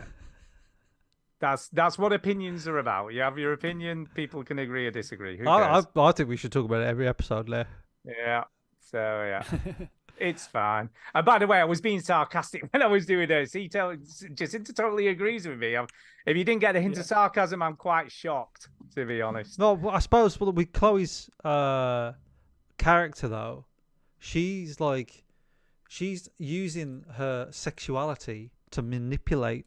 Yeah, definitely, Like- especially in Uncharted 2. 'Cause I don't know whether she's- we used the word hoe, to be fair. Maybe but I probably did, You but possibly yeah, did. yeah, You it does sound like possibly something did. I would say. But It I would suppose be. she's boinking the British guy, but Correct. but like she's not into him. She's just playing No, the it's part, just to you get know. what she wants- But get but then to like what she she's wants. boinking Nathan Drake, and she's kind of not into him either, really. But she's kind of more into him. So she's kind of using her sexuality as a kind of weapon, I suppose. So Yeah, but I don't definitely. know anything about Lost Legacy. Well, not a weapon, but to get her, to get what to she get wants. what she wants. Isn't it? So, Yeah, to but get I what she don't know wants. anything about Uncharted Lost Legacy, by the way. I've never played. I it. love that game. It's brilliant. So It's really, is that really going to be good. included in a? Does it all? Oh no, that's way, way, way. I think that's the last one they made, to be honest. Oh, is it? Yeah, it's the very last one they made. But it's great, really good.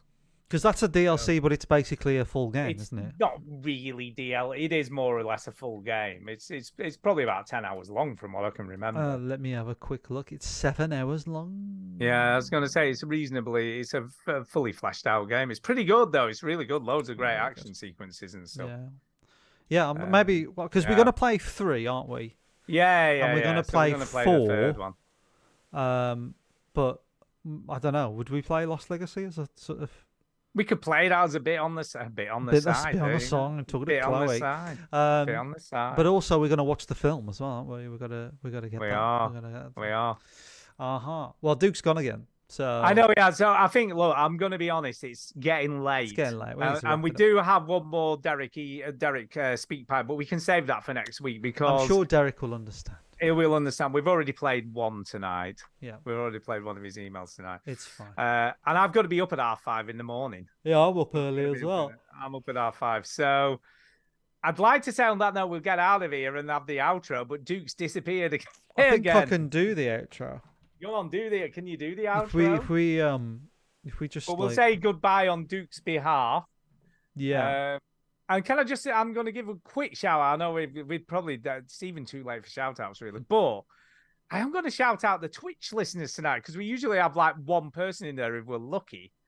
And we've had up to about 8 or 9 people on Why Twitch. do you think we've had so many listeners? I have not a clue. Is it because we've gone viral on TikTok? Maybe it's because we've gone viral on the Tickety Talk. Who knows?